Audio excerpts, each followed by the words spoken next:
what isn't working so well, et cetera. And so these forums have been a key piece of information, not only for the authors putting the map together, but also for our stakeholders to learn more about what we're doing and what we're trying to do and how they can contribute to it. The authors, we also meet every month. We get together for an hour or so and talk about what's going on. What have we encountered? Has there been something we need to address? And so there's a lot of discussion back and forth between the authors. We've done surveys. We've had discussions through an email list server that has over 400 people that are subscribed to that, where all sorts of drought and climate related topics get discussed, as well as hearing directly from those who want to reach out to us. Somebody has a question, somebody has an idea, that we've always had that open avenue to reach out to us, and we're going to have that conversation, that discussion with you. And again, the discussions also take place between the authors and then our management for our agencies. So at the National Drought Mitigation Center, USDA's Office of Chief Economist, the Climate Prediction Center, and the National Centers for Environmental Information, that leadership does get together as well as the authors, and we talk about anything that needs to be discussed about the process, good, bad, and in between. We know that we can always come together and discuss. So the map itself, what is the map? So the idea behind the drought monitor map was, instead of taking an individual indicator or an indice, why don't we have a hybrid approach where all the different types of data that are available, the best attributes associated with those data, can be brought together in this hybrid form where the drought monitor came about from. The drought monitor is trying to show the extent, the intensity, as well as the relative duration of drought on a single map. And that can have challenges as well, because as we can see on the map here, the L down in South Texas, that's a long-term, more hydrological drought, even with all the rain that we've had recently down in that part of the woods. So again, we're trying to show all the different types of drought on a single map. And that was dictated by the policymakers. Way back in 1999, the policymakers say, hey, this is great. We want to see this every week, and we want all these types of drought on a single map. And so that's where the drought monitor developed from and has evolved from over time, but the same focus has always been there.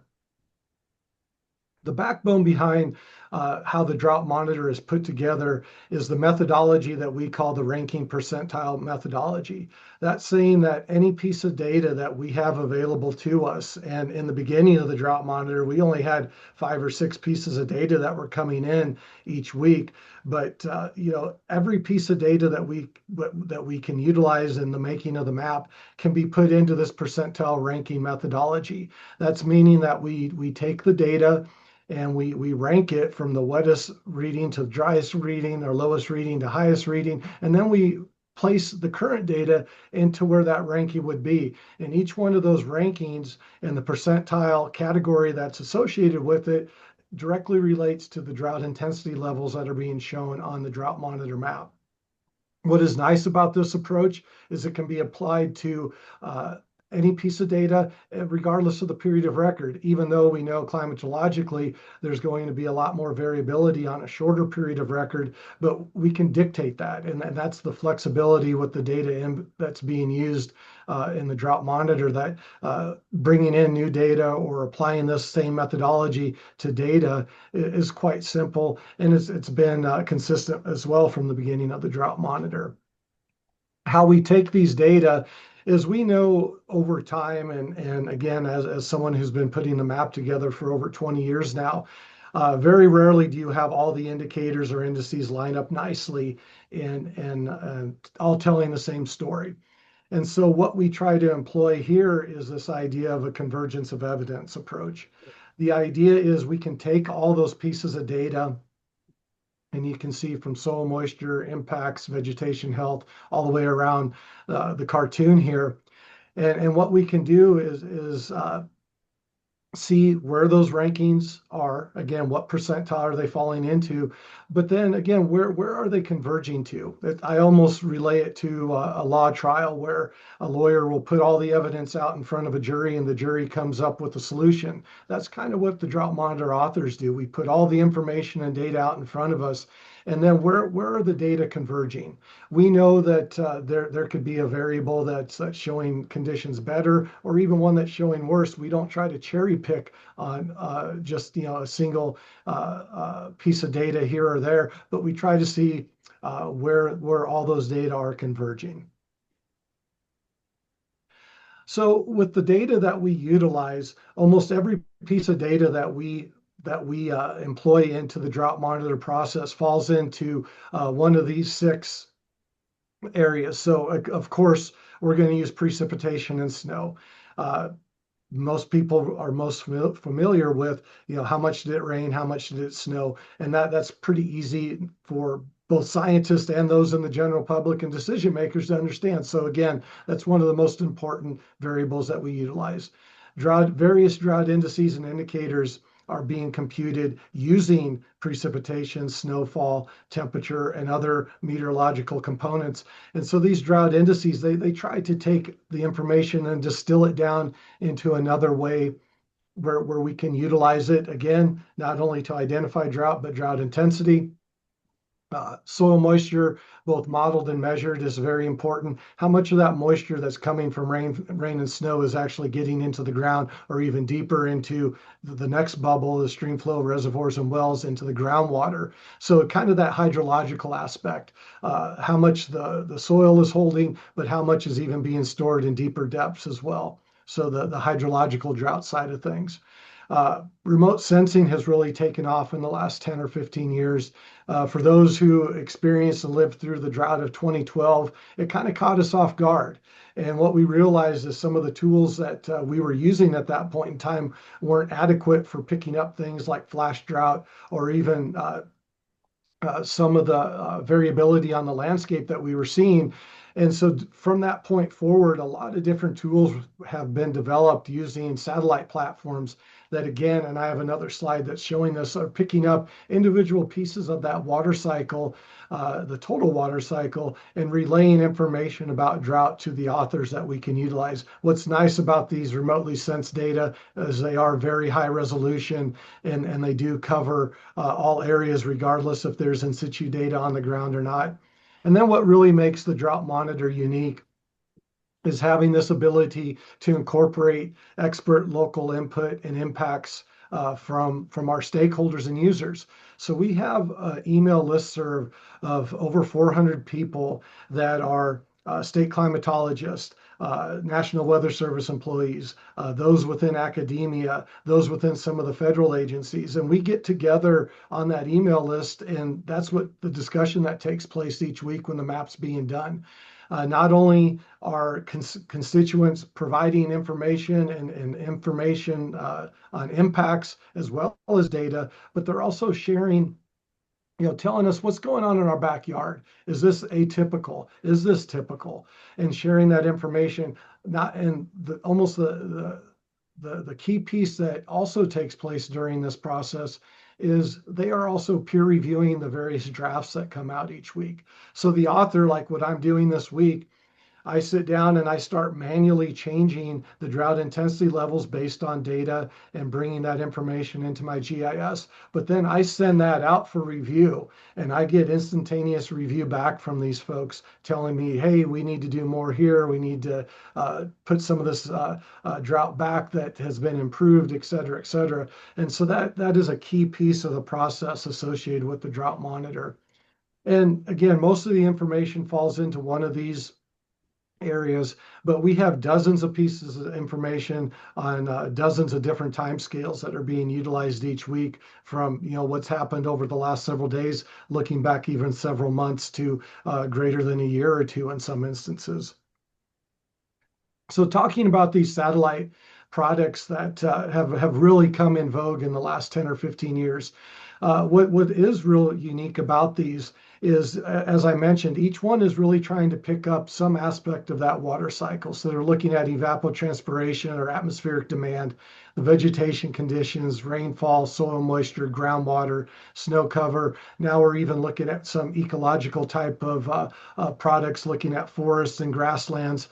And all of these have really been quite helpful for the Drought Monitor authors. Again, the high resolution information that comes out, but having the ability to kind of break down the water cycle into these different aspects, and then also compare it to other data that we have too. Again, we have all these different data sets in our toolbox, and we utilize as many of them as possible in most situations. So what I like to do is talk about, how the Drought Monitor authors handle all this data. And that's always been a key question is, how are you bringing in all these data? What are you doing with it? And what I like to say is the Drought Monitor authors, we are very big data consumers. Very little of the data that we are utilizing are data sets that we create ourselves, but we're consuming them from other agencies, federal partners, state partners that are supplying this data and these data streams to us. And so we are very much data consumers as part of this process that goes on. So what are the data that are used in the Drought Monitor production? This is a key question that has been asked and one I wanted to address here today. So it's not the first time that this question's been come up it's not the first time this question has come up before. So back in 2018, USDA's chief meteorologist, which was Mark Brusberg at the time, he was tasked with this idea of reviewing all the information that was being used in the U.S. Drought Monitor and to put together this formal report. So this is the title page of this formal report that was released in 2020 that talked about his findings of all this. And I'm going to really borrow from this today, talking about some of these things, but the full report is out there and it is available. And I've kind of noticed what has changed from 2020 when Mark Brusberg put this report out on behalf of USDA, overseeing basically what goes on with the U.S. Drought Monitor process. So again, looking at some of these data, I'm not going to read through all these, but again, we talked a lot about in situ data, the types of data that we're pulling. Again, I talked about precipitation and snowfall coming from snowtail networks, stream flows, groundwater, AHAPs, which is the radar based estimates of precipitation that has been available to us. NLDAS soil moisture products, so the different soil moisture models within the land data simulation systems, satellite products like VHI, EDDI, looking at evaporative demand, veg dry and quick dry, both satellite-based products. The authors have had what we've called objective blends from the beginning in 2000, where a static set of inputs and weights were being used week to week to look at both short-term and long-term drought. And we've actually taken those and modernized those a little bit. And I'm going to talk about that on one of my last slides, as well as other data from other networks, from mesonets, et cetera, across the country. So all this was cataloged in this report. And again, what has changed since 2020 when this report came out was, again, a lot of these are different satellite products. So the GRACE products looking at soil moisture. We have the AIRS products coming from NASA's JPL looking at relative humidity and vapor pressure deficit, as well as surface temperatures. We've had more AHAPS derived products from when this report first came out, looking at things like KBDI, SPI, and SPEI. And I apologize for all the acronyms I'm using today. If anybody wants to ask what these are, I can gladly talk through these. Incorporating things like citizen scientists with the CocoRa's information, and now the high resolution PRISM data that is now being used not only for raw precipitation, but for things like the standardized precipitation index. USGS well data has came on board since this report came out. We talked about Upgrading the objective blends. Well, we've turned them into what we call composite drought indicators now, that each week these were machine learning based processes that now identify short-term, medium-term, long-term, and flash drought on 4 individual products. That again, this incorporated machine learning and some high resolution data sets that we kind of called the next generation blends. We've also started using things like the West-wide Drought Tracker, which is another Prism-based product using the SPI and SPEI tools, the Climate Engine as well with the same types of outputs. NASA's Sport List model, again, looking at soil moisture from the satellite platform, Cropcasma as well. And again, more and more Mesonet data has become available to us, and more on the works is already being developed for the authors to use, as well as other data. The question always has come up, how are new data introduced into this process? And as the findings from the report from USDA, this is right out of the report, that there is no formal vetting process to introduce new data into the drought monitor. Most of the time, people that are creating new products or new data sets either reach out to the authors, or they have actually had a webinar for the authors, kind of introducing what they're trying to do. Does their methodology make sense? Is the data being developed in a platform and a standard that the authors would be able to use? But the finding is still true today. There still is not a formal process for vetting information coming in. About 10 years ago, there was a data working group that I was part of, and several others on this committee and on this call were part of, and that was going to be the task of this group. It was going to be, setting the standards of how to introduce new information into the drought monitor process, and that effort fell apart after about a year or so and has never been picked up. There's also a data stewardship team within the Weather Service and state climate offices, but that is more looking at more day-to-day observations and how things like co-op data are corrected and making sure a long-term record is still good. So yes, as of right now, the best way people have been bringing new data into the U.S. Drought Monitor process is working directly with the authors.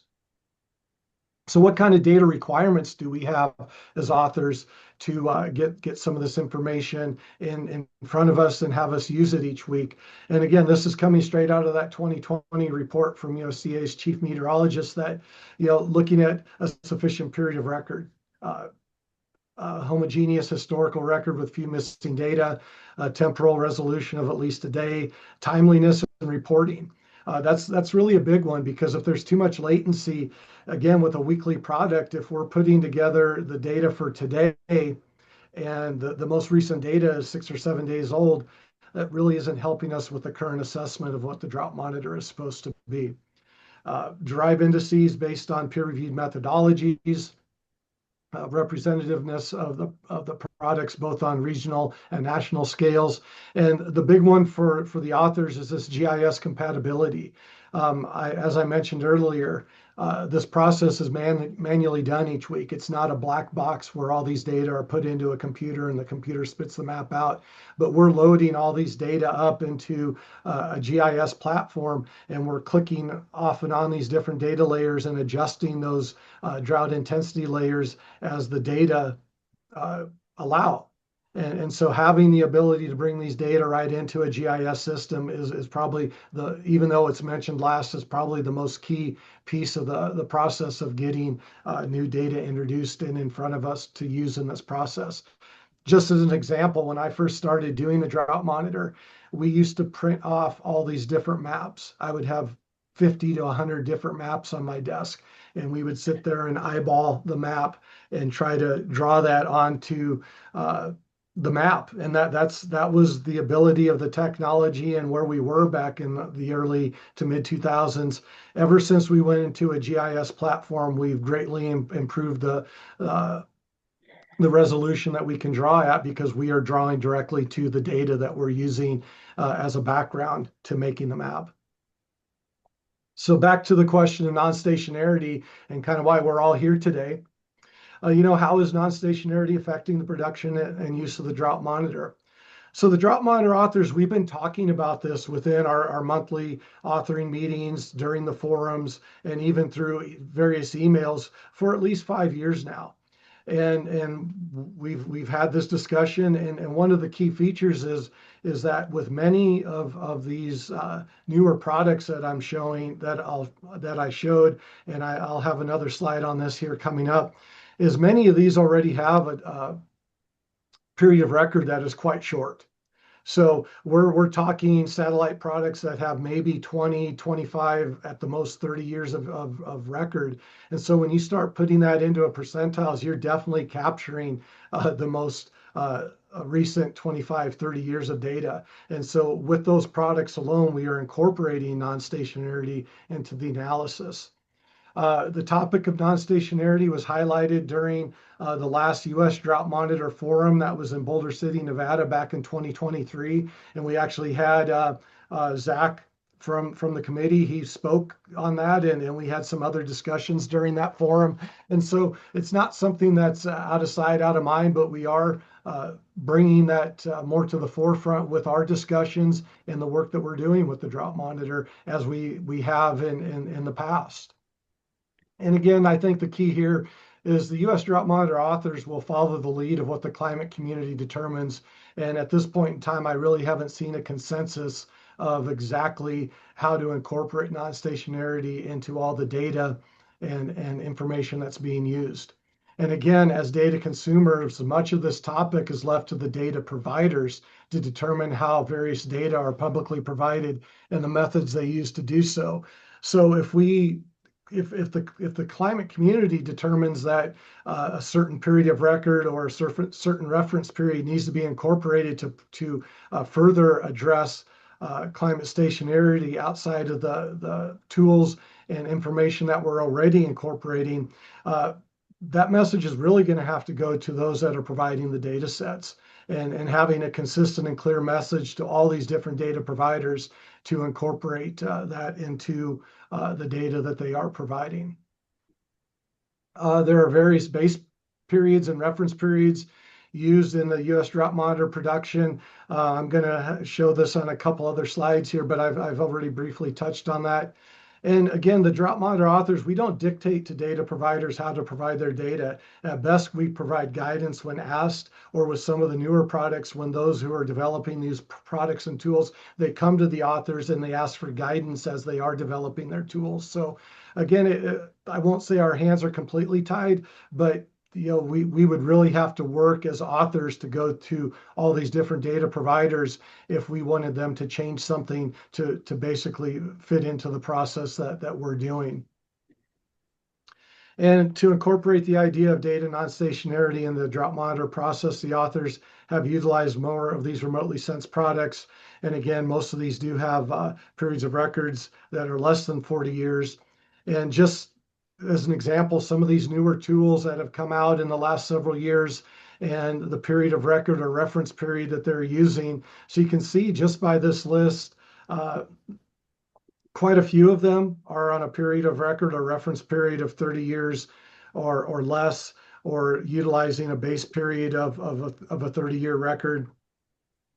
And I think this is close to one of my last slides before I have some conclusions. And even in the work that we've done here at the National Drought Mitigation Center, looking at these new composite drought indices, again, we use machine learning to tell us the optimal period of record that should be used. And for variables that have 3 months or less in length, we used a 40-year record. For those that were 4 to 6 months in length, we used a 50-year record. And for those that had greater than 6 months, so think of a 6-month SPI, for example, we used 60-year period of record. But within that, we were still able to establish a 30-year reference mean. And instead of using a set period of 30 years, it's actually a floating 30-year period. So we use the most recent 30 years as our reference mean, instead of just saying we're going to use the common normals that are computed every 10 years, because that's a pretty big gap from the normal updates. So that reference mean is pretty important, and we do have the ability to change that based on the science or based what we're finding. And we're also doing some experimenting at looking at some very short period of records of 10, 15, or 20-year means to see how that actually impacts the overall results, especially when we start putting them into some of these composites where the machine learning is telling us the data to use and how much weighting it should get in this process. And the authors are using these new tools as kind of guidance, as kind of the first look short-term drought, or the first look at long-term drought, especially since they're consistent week to week. And I know we have started seeing more and more of our users looking at that information as well. So just some final thoughts and I guess recommendations, if I'd call them that. So many of the recommendations that were outlined in the USDA report back in 2020 have been addressed, but there's still others that have not. And again, that really comes down to how the drought monitor functions and the amount of budget and time that is allowed to kind of dig into some of these things. I don't think even 5 years later that these recommendations are outdated. I still think that there is an opportunity to address the ones that have not been addressed. And so I think this report is something good to look back on again. And even doing this today made me go back and look at it and just kind of see, what progress have we made on some of these. And what I like to say with the drought monitor is it is a continuous development process that through the feedback from our users and stakeholders, data providers, the authors themselves, and the broader climate community, things have changed over time. And we still have the ability to incorporate any changes going forward, just like we have in the past. And I think that's what is unique about the drought monitor is the process is flexible. We can bring in new information, other information that currently may not be is being used, and it doesn't really change the process overall. It just gives us more information, more tools to better do the process that we work on each week. And again, this process has shown that it can evolve and it can continue to evolve going forward. The authors and the Drought Monitor leadership team at the NDMC, USDA, CPC, and NCEI have discussed many ideas on how new data can be incorporated into the USDM process. And that's something, again, we've worked with and heard from our stakeholders and users as well as the data providers. And so these are discussions that are continuous. They're always ongoing. The authors are continually asked to provide guidance for new data products to bring into this process. One of the last ones we worked with was with NASA JPL on the AIRS platform on how to better incorporate vapor pressure deficit into the process that we currently, or prior to that, we're not using. And so with the vapor pressure deficit, the relative humidity and surface temperature coming from that AIRS satellite platform, JPL worked directly with the authors to provide guidance on how to put these data together and in a way that the authors could use them, and we are using them. And again, data issues are discussed when they're brought up into the attention of the authors, but sometimes the authors are sidestepped as groups push agendas to discredit the drought monitor process and products, and that's unfortunate. I think that the key here is with the agencies that work to put together the drought monitor, both their management and the authors themselves. If someone has a problem, we've shown that over time, we are willing to listen, we're going to listen, we're going to make changes if needed, and we're going to incorporate those thoughts and needs from others. So when those don't come directly to the authors or to the full management team, that's unfortunate, and that's something that can probably be done better. With that was my last slide, and here's my email address if anybody wants to reach out, but I'll be glad to answer questions. Thank you. Thank you very much, Brian. That was a great presentation. I think everybody who's listening realizes that we provided questions to the speakers before they joined us, and Brian did a great job of answering those questions. But now we also have some time for committee Q&A with Brian, where we try and figure out anything that's still of interest. What I would like to ask one question just to kick it off, and that is, what's the thing that sort of keeps you up at night in terms of, you obviously are someone who has a very high standard of quality, and you've been doing your job for a long time, and you must have some things you just worry about as you observe drought and the changes we've seen in drought on the landscape, and worry that you're missing something that the stakeholders, the decision makers, the public really needs to know about drought. Yeah, yeah. You hit that one on the head, because there are nights, especially when what the authors, we call it being in the hot seat, when you are sitting there and you're trying to make changes through all 50 states in the matter of a couple days. Uh, you're hoping that you're being consistent. You're hoping that you're being thorough, but we all have had something that has slipped through the cracks. And so I think that's what kind of keeps me up, is can we continue to evolve the data and the information that we're using, so the opportunity for things to fall through the cracks doesn't happen, or it happens infrequently. I'm not going to be naive to say that it's not ever going to happen, because I I would be very naive in saying so. But that is also why we have a weekly product, and it takes a team of people outside of the authors. Again, there's some very dedicated people, from state climate offices to weather service offices, that uh, do a great job of sharing their knowledge with the authors each week, and that guidance. And so I think that, I've been really encouraged by the machine learning approach and what that has shown us. I think there's a lot more to do than what we've done so far. And I think that really will help to, I won't say I'll ever be completely at ease, but help to put me more at ease as I put that map out on Wednesday afternoon and say, this is final for the week, that I had less opportunity for things to be missed. Great, thank you. I'm not sure who has access to the other questions, but I am guessing one of our National Academy staff members does. Yeah, Jen, do you want to? Jen, do you want to ask your the next question on the list? Yeah, thank you. And Brian, you were so thorough and you did such a beautiful job that we are combining some questions from later in our Q&A, moving them up a little bit to get a bit more detail about your process. And we wondered if it might be helpful if you could briefly talk us through maybe an example of this week and kind of how you're evaluating some of these pieces of evidence. I think the questions that are coming up are about, both how you're assessing, the kind of qualitative and the geophysical indicators and expert local evidence, and that kind of convergence of evidence you were talking about, but also the ranking. And we wondered if you maybe giving us an example of how you're doing it this week in a particular region might illuminate some of that process for us. Yeah, so I'm actually going to use Trent Ford here as my partner in crime.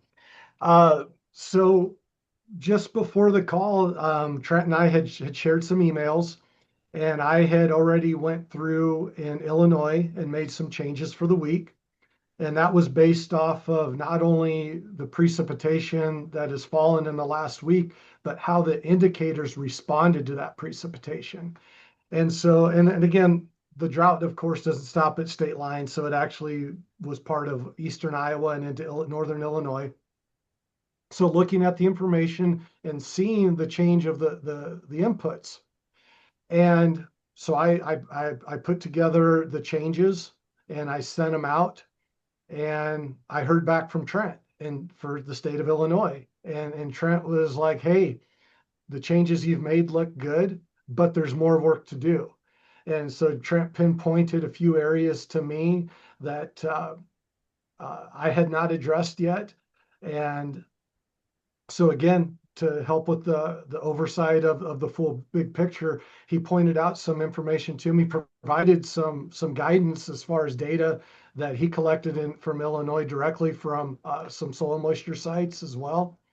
and sent that back to me. And then I know when I put out the draft, I even had a comment about some longer term drought signals in the region. And so what happened is when I started looking through the data, the most recent 6 months, 9 months, the drought signal was pretty diminished and looked pretty good. But once you went to 10 months, 11 months, 12 months, all of a sudden it blossomed again. And there was this underlying long-term drought signal. And so that's what I was trying to work with Trent to kind of weigh in, is the most recent wet period superseding that longer term dry cycle. And I still haven't went back and looked at Trent's last email, but that's kind of where we left it. So this back and forth where the author made a suggestion, the regional expert came back and said, I like those suggestions. Maybe there's a little bit more, but then also the discussion of that underlying signal that maybe wasn't showing up on the map, but we were making sure that it was being discussed, that we were going to make sure it was aware of maybe those that weren't as familiar with the region.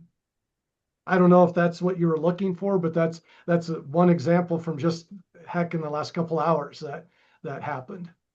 Thank you. No, I think that's great. And I'll toss it to the rest of my colleagues here to see if they have follow-up on this. I know there's several related questions. I'm going to turn to Justin on the question about spatial boundaries. Sure. Brian, thanks so much for such a thorough presentation and your week-on-week work, and in particular this week, taking the time. I'm Justin Mankin. I'm at Dartmouth on the committee here. Yeah, I mean, this is kind of coming off of this idea of kind of provide an example of a call of what delineates the boundary, say, of a place transitioning from D4 to D3 on the map. Like when I'm looking at satellite data, it's hard to kind of delineate a coherent spatial structure oftentimes in the data. And so in this kind of convergence of evidence approach, do you have like a kind of a heuristic or a simple way of collapsing the data so that you can actually draw the boundaries, say it runs halfway through this county and not that county? Kind of how do you do that? Or are you doing it algorithmically in a GIS platform? It's not being done through like an automated process per se, and so that's probably the best starting point. I think all the authors go through a similar process that with all the GIS data, we're able to click on and off these different data layers, but at the same time we leave on the current drought intensity levels from the drought monitor map. So we can actually start seeing where those delineation lines line up. And again, you think about a map and the thickness of a line and what does that mean? And I've always said that line has a certain level of fuzziness to it because, depending on how thick we draw that line on the map, it can be spatially a lot larger distance. So what we try to do, I guess I'll speak for myself as the author, what I do is I will turn on all these different data layers and start seeing where those lines start forming in the data. And again, when you're looking at different data sets of the same product, for example, like a standardized precipitation index, if you're looking at a point-based and then a couple remotely sense-based or a gridded one from Prism or something like that, those lines do start to line up. And so we use those lines as our best guidance to make that placement. Great, thanks. And I guess I'll just add that that's where a lot of the newer composite drought indicators that we're using, again, we're able to bring those right into our GIS as well. And if you start seeing some of those same lines delineate through both short-term, middle-term, and long-term drought, your confidence builds along with the other data that's where that line should be drawn. Thanks, Brian. I'm going to take two more questions from the committee, and we have actually many more than that. So I think we're going to be coming back to you, Brian, with some more at another point in another open session. So Trent, just want to turn to you on a question about, again, a different kind of edge case of drought occurrence and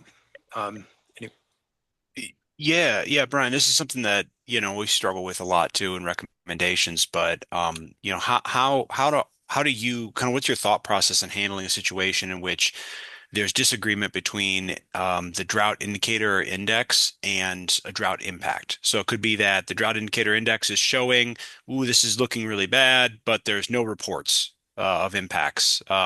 Or on the flip side, perhaps more challenging, there is an impact reported in some way, shape, or form, but the indicators or indices aren't supporting that as far as the numbers are concerned.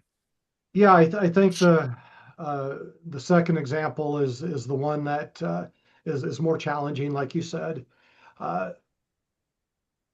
What we have talked about as authors and with the drought monitoring group over the years is we need more and more impact reporting. We need more standardized impact reporting. Many have talked about that throughout time. Several tools are out there right now that allow that. But even then, the baseline or the number of years we have of those data only go back 10, 15 years at the very most on some of these reporting products. And so we don't have a great systematic way that, unlike other meteorological variables where these impacts are being reported and recorded week in, week out. A lot of this is being done by citizen scientists, right? So we're asking people to tell us what's going on in your backyard, fill out a report, send in pictures. And unfortunately, on the drought side, we get those only when it's dry. We would love to see the flip side. What does a wet cycle look like? What does a dry cycle look like? Does it always look this way in July? Or is this an anomaly, when you see a picture or report? So with that being said, the drought monitor is still a data-driven product. So if the drought indices and drought indicators through our toolbox of all the different variables and data that we have, if they are not saying a certain level of drought intensity, we're very much limited to what those data are saying. Now, where we have used those impacts is, okay, I have half my data saying it's D2, half my data saying it's D3, and then I hear the impact reports from a region, and that clearly is showing that there's more of an impact taking place than what the data are showing. So that's where the author will say, I'm very comfortable saying that this area is D3, even though the convergence isn't concise one way or the other. So with a data-driven product, the impacts still validate the indices and indicators we use, but at the end of the day, we still have to use the indices and indicators to drive the map because they are what's consistent. They are what we have available to us. Thanks. I'm going to turn to Clara for a question, but Brian, a note, there have been requests for a link to the USDA report from 2020. So if you could share that link, that would be appreciated. I actually went and looked for that prior to doing this today. And I only found the PDF copy. I never did find it anywhere within USDA's archive. So I do have a PDF. If that's something the committee wants to share, I can send. It is public record. I just haven't found a link to that PDF online. And with Mark Brusberg retired now, I don't know if I'll get an answer. So. Great. We'd appreciate it. And then just a general note, anything that comes into the committee like that will go into our public access record. So that would be publicly available upon request as well. Clara for the last question. Yes. Hi, Brian. This is Clara Desser from NCAR. Thank you so much for such an informative presentation. I think you said that because of the wealth of the remotely sensed products that de facto you are using a moving reference period because the satellite data come from the last 30 to 40 years. But I just wondered, is there value in also giving U.S. Drought Monitor information that is based on a fixed reference period? Or do you feel that with the data constraints, you really are having to just give us the moving reference period? No, I think that's a great question. And for those that are familiar with the uh, climate non-stationarity meeting that took place in Boulder almost 3 years ago now, that was really the focus of that meeting, and really trying to bring the climate community together on some standards. And I see the value of both. I see the value of using a full period of record, but I also see the value of using a reference period that's maybe 30 or 40 years, depending on what the standards are, right? And that's why we have incorporated that into the machine learning based composite drought indicators that we're doing, for that simple fact that we can take that most 30 years as our reference period, but still use longer periods. And I think that approach is probably the most sound. Again, I haven't dug into this I mean, this is ongoing work, but I think we could still do things like that with some of our drought indicators like the SPI, the SPEI, or even some of the soil moisture models that have a longer period of record. We could start saying, let's use the full period, but let's base it off of a 30-year reference or a 40-year reference, however we want to do that. I don't have a problem with that. I think that is really representing how we're seeing our climate behave right now with the more extremes, et cetera. That's again, and I put it in one of my bullets, to the data providers, that has to be a question or a discussion to have with them. That if we can come up with some standards, who's going to bring that up to those that are providing data? How is that discussion even going to begin? And what happens if a data provider says we can't do it because we don't have no funds?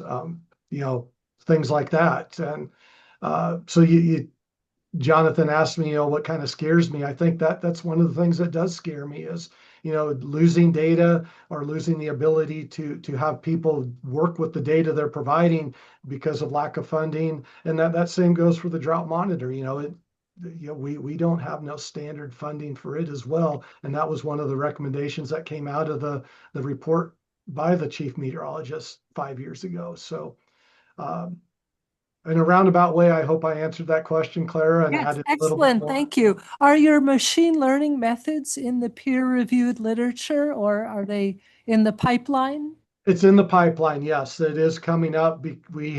As it's still ongoing, we'll probably have a couple iterations of that coming out with the first release of what we did. And then as we start addressing questions, regional and seasonal components to those processes, we'll have to do some more. And again, that's as our data continues to change, that process continues to change as well.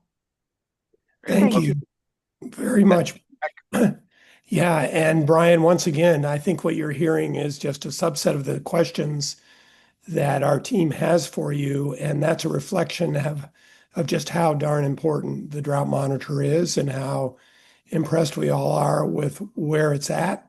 And we're very interested in learning as much as we can to help you keep advancing it, because you've been doing a great job. So, but we have to switch gears now. Unfortunately, when you do these kinds of things, you never plan for the time you need. So we're going to switch over to views from state climatologists now to see how they, at least the ones who are talking, inform the drought monitor and use the drought monitor and other drought products. In other words, what do they think is really needed? Is probably the bottom line question. And we're going to start off with John Nielsen Gammon, who's coming to us from Texas, where it's been kind of wet, and we're going to be talking about drought. He has served as the state climatologist since 2000. You can read more about him on our project web page. Well, why don't you try and speak for about 5 minutes, John. That would be really great, 5 to 7 minutes. Okay, thank you.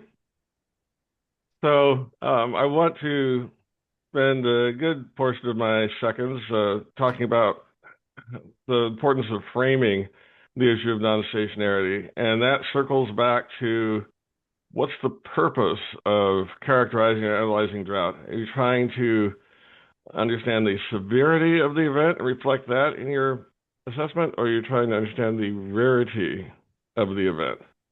And those lead to two different ways of dealing with non-stationarity. So it's important, I think, to draw the distinction. And of course, it's more complicated than that. You're looking at the overall magnitude of the impact of the drought. Are you looking at its magnitude relative to some recent period, perhaps? For rarity, you're trying to reflect how rare it is in the context of all the droughts we have records for. Or you're trying to reflect the rarity in the context of, say, the expected return period given the present day climate. Now, the drought monitor doesn't take sides here, which is a strength and a weakness, I think, because it makes it difficult to decide how to frame input. The website says the drought monitor shows how bad it is across the U.S.'s territory, so that's saying it's reflecting drought severity. And also, though, it reflects drought levels in terms of percentiles based on some historical reference period. So that's reflecting rarity. And my dog doesn't really like this idea. But while I'm here, I just wanted to mention, I'd really wish the drought model would go to 2 decimal points in its translation of the standard normal distribution so that we'd actually have the proper percentile ranges. Anyhow, if you can go a little bit more into this, I mean, you're talking about relative magnitude given present day human systems. For example, the Dust Bowl had a big impact 100 years ago. We'd like to think it wouldn't have as big an impact now. Are you trying to assess how bad the drought is today relative to how bad it would be if the meteorological conditions of the Dust Bowl occurred during the present day agricultural practices? How do you want to play that out? And in terms of rarity, rare compared to what? Are you assessing return frequency based on some pre-industrial reference period, like we do for climate change? Are you doing it based on the period of record? We've already heard about the problems. You've got different periods of record to deal with. Maybe you focus on the recent period of time and sacrifice some knowledge of accuracy of extremes based on getting at least the mean conditions right. Or you can actually do a non-stationary analysis and have the trend in drought incorporated into your assessment. And to some extent, you can think about how we deal with extreme rainfall in this context. We deal with rarity, and we try to assess the present day return period. And we're more and more incorporating non-stationarity into that.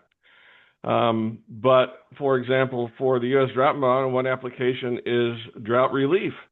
And to that extent, that's a severity sort of impact. And we want to not tell a rancher, presumably, that, oh, you got relief funds from this drought 10 years ago. Even though this drought was just as bad, we're not going to give you funding because droughts are getting worse. And go ahead and try telling that to a customer. We've got even more choices here. And my main point is really the correct answer depends on the application. And whatever use the assessment is being put toward, that in part dictates how you answer this question about what you're trying to characterize. I want to mention that the limitation of limited return period is not a showstopper. You're not stuck with the satellite period of record, because with artificial intelligence, it's possible to create artificial historical estimates of what those indicators would have shown by relating them to gridded meteorological data sets in the present day.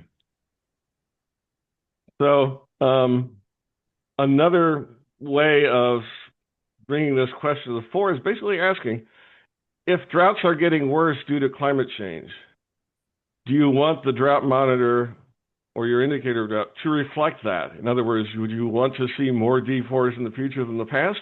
Or do you want to see them at exactly the same frequency and try to explain to people, even though drought is getting worse, it doesn't look like it because we're showing just as much exceptional drought now as we used to. It's a big messaging challenge. And again, it depends on what the stakeholders need and what they're looking for from these tools. So one example of what we use for the drought monitor input, our conference call we're coordinating across Weather Service offices and other stakeholders probably just wrapped up a few minutes ago. But we developed a integrated water portal that uses gridded input data from stage 4 precipitation estimates, calibrating its gauges by the National Weather Service River Forecast Centers. And in a sense, we designed this to represent the expected rarity based on recent history. So we've fit a PDF to the full period of record, but then we shift that PDF so that the mean, the first moment aligns with the 1901 to 2020 normals period. And the idea was here basically returning back to drought as a USDA tool for providing relief to ranchers, because our idea was, well, ranchers have this certain historical reference period they're working with and how they manage their ranches, how they manage their operations. And so if they're getting relief from drought, it should be exceptional in that particular context. But other applications can have other uses. And last point I want to make, that bottom bullet, proper interpretation of all these drought products requires at least this much knowledge of what goes into them, so you can understand why one product is saying one thing, another is saying something else. I'm out of time, so I'll just leave temporarily up here my summary of the answers that the panel wanted me to address, and I'll turn it back over to the moderator. Thanks very much, John. And I really appreciate you sticking to time. You've raised some pretty good issues. Are we going to do questions for each, or are we going to wait until we're done? I think we're going to wait. Let's go through all of these presentations and then address questions to the group. Okay, that sounds good. Thanks. So Laura, you're up next. Laura Edwards is coming to us from South Dakota Extension. She is the state climatologist there, and you can read more about her on our project website. So Laura, Thank you very much for coming. All right. Thank you, Peck. Appreciate it. And I appreciate the invitation to visit with you today. I'm kind of in a unique position where I am also a past national author, kind of like Brian. I was one of the authors on rotation, I want to say 08 or 09 to 2012. So I have that perspective as a national author, but also now as a state climatologist from the state perspective since that time. So I was asked to speak specifically about South Dakota and the Northern Plains region. I don't have too much on non-stationarity in this, but more of how we're monitoring drought and kind of what are our challenges were the questions I was asked about. So starting here with the key drought issues and questions in South Dakota and the Northern Plains, a few that we perennially struggle with is the role of wintertime or cold season precipitation when you're looking at drought improvement or recovery. Wintertime up here is our dry season, at least on the plains portion of these states. And so when you have a lot of snowfall or a lot of moisture in the winter season, how much does that really impact drought? You know, when there's not, you know, you're not in the growing season, you know, frozen precipitation doesn't really materialize as water, as liquid, you know, into the system until much later. And so when you have a weekly product like the U.S. Drought Monitor, how can you reflect, or how should you reflect that cold season precipitation? Kind of along those similar lines too is looking at the soil part of the equation, where and I'll talk about a little about how we've increased our soil monitoring in the region, but how can we integrate soil temperatures also in cold season monitoring of drought as well? You know, Brian talked a lot about things above ground, you know, using precipitation data, satellite data, a lot of that stuff, and you can get a lot of surface information on soil, but now we have networks that have soil profile data down to 40 to 60 inches or so. And so how can we utilize that in our drought monitoring efforts in the cold season in particular? We're starting to get a handle on how to use that in the shoulder seasons in the fall and the spring when you're going into frozen conditions or out of frozen conditions. The third bullet, flash drought, that has been a really hot topic here, especially since 2016, 2017, where we had a very rapid onset flash drought in the spring season. And it was caught really much later than we probably should have. And this is kind of getting to the question that Trent Ford asked about when you have impacts leading indicators.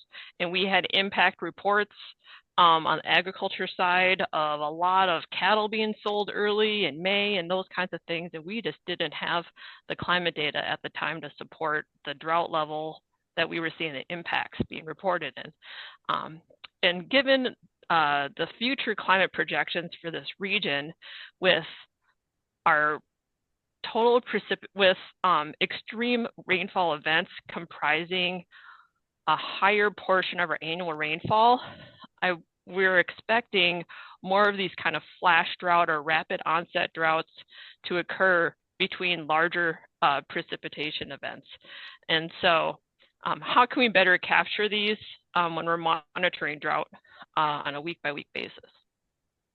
And the last bullet, which I'll detail in the next couple slides, is how can we utilize the Upper Missouri River Basin Network? And this is a multi-state, basically network of networks, if you want to call it like that, using the Mesonet data from the states in the Upper Missouri River Basin. Especially the soil data that we're having, we're building this very dense network of weather data and soil data.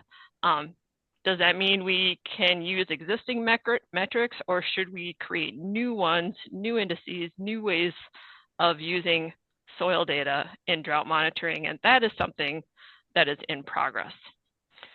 So just to kind of fold into that, this is an example of one of the weather stations that has been built in this Upper Missouri Basin. The plan is to install 540 of these in the Upper Missouri River Basin. That's one about every 500 square miles. And so roughly 40 to 50 miles apart in the plains portion of the basin, not counting the higher elevation mountain or snow-driven hydrology side. We see all the variables here.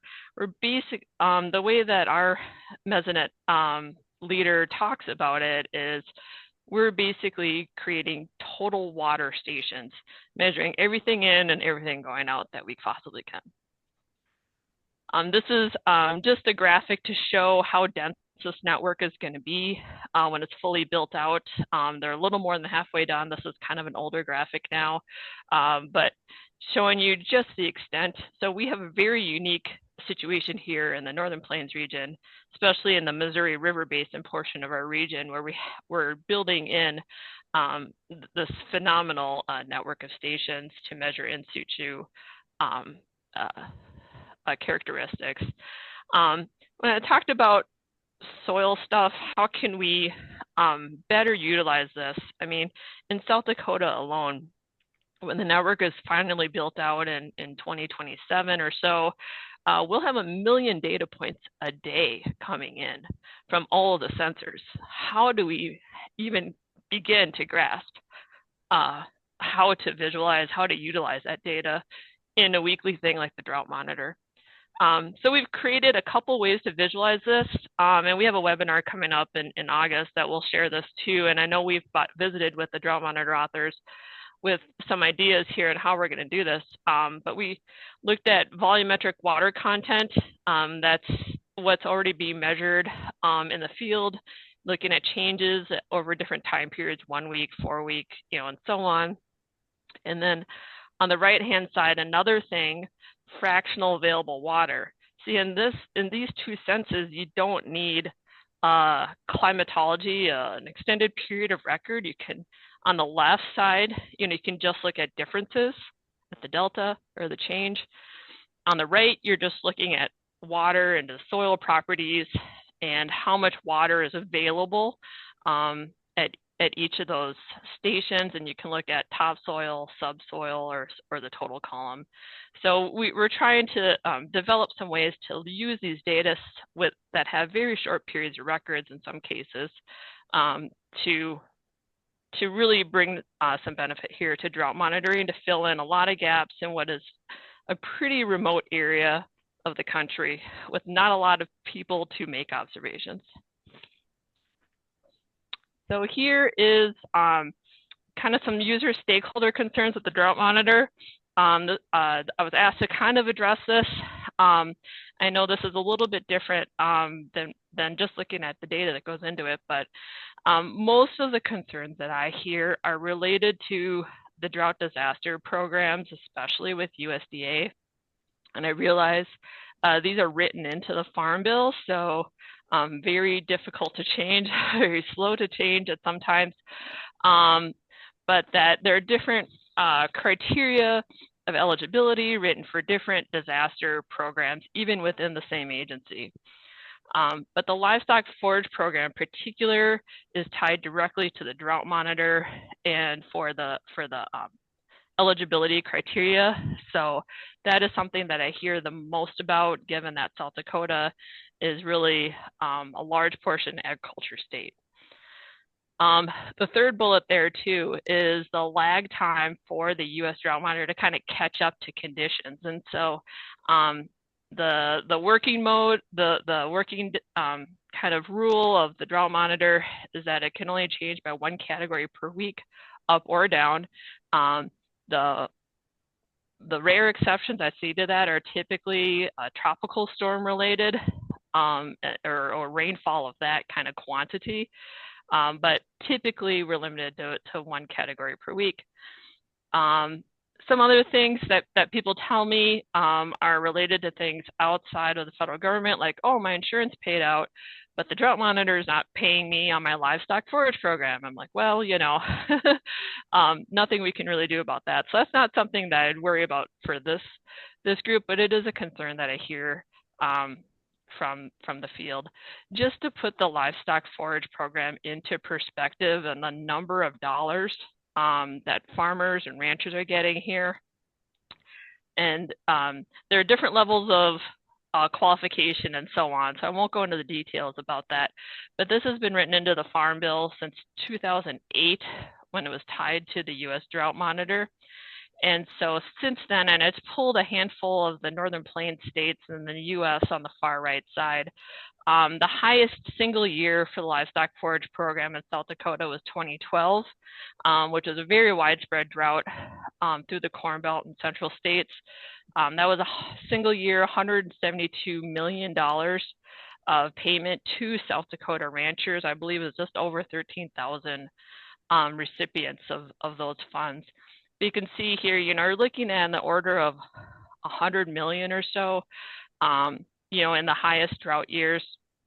There have been a handful of years since 2008 that have not had payments, and that's the second row there. But overall, for South Dakota, we've been one of the highest recipients.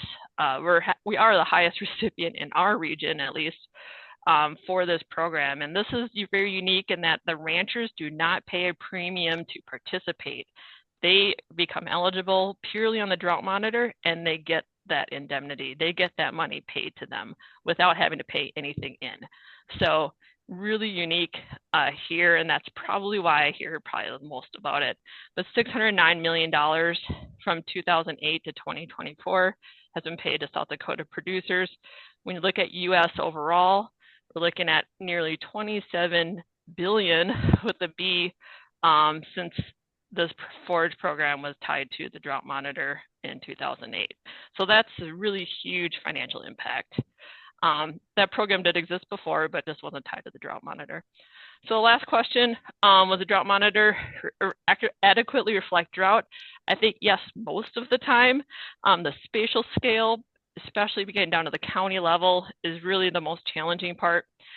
Some people take those lines very literally, And so I think that's our biggest challenge, is looking at every corner of the state as much as we can. I can't imagine John Nielsen Gammon with his 254 counties. We only have 66 in South Dakota.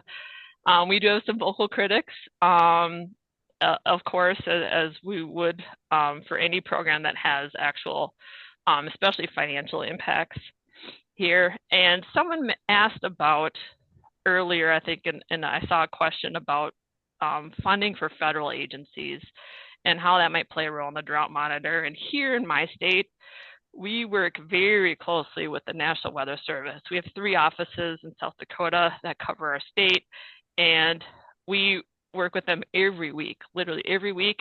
If we didn't have the help of their eyes and ears on the ground, because they hear stuff, they have a lot of public connections.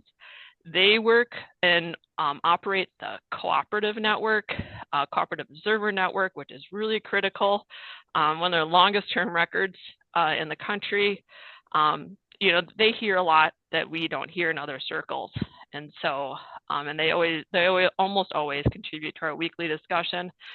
Here in South Dakota, we have a listserv that we use to collaborate and make a group consensus recommendation to the national authors, including all those people in the last bullet point there. So I think that is my last slide. I went through a lot of information real quick. Sorry, I went a little long there, Peck.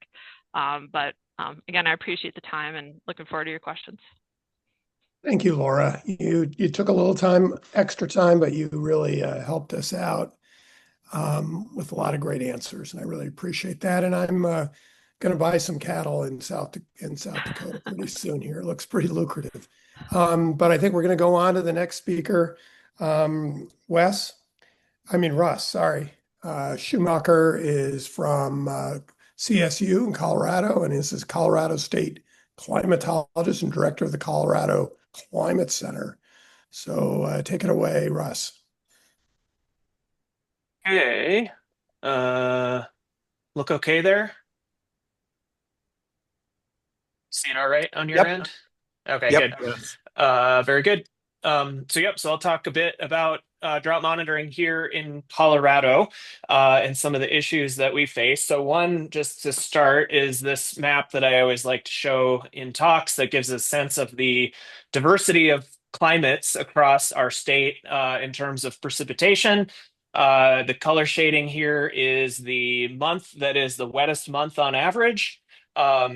And all 12 months are represented in Colorado, and we're the only state that can say that. So we don't have like a wet season and a dry season across the state. I mean, particular regions have wet seasons and dry seasons, but there's always somewhere where it's the comparatively wet time of year.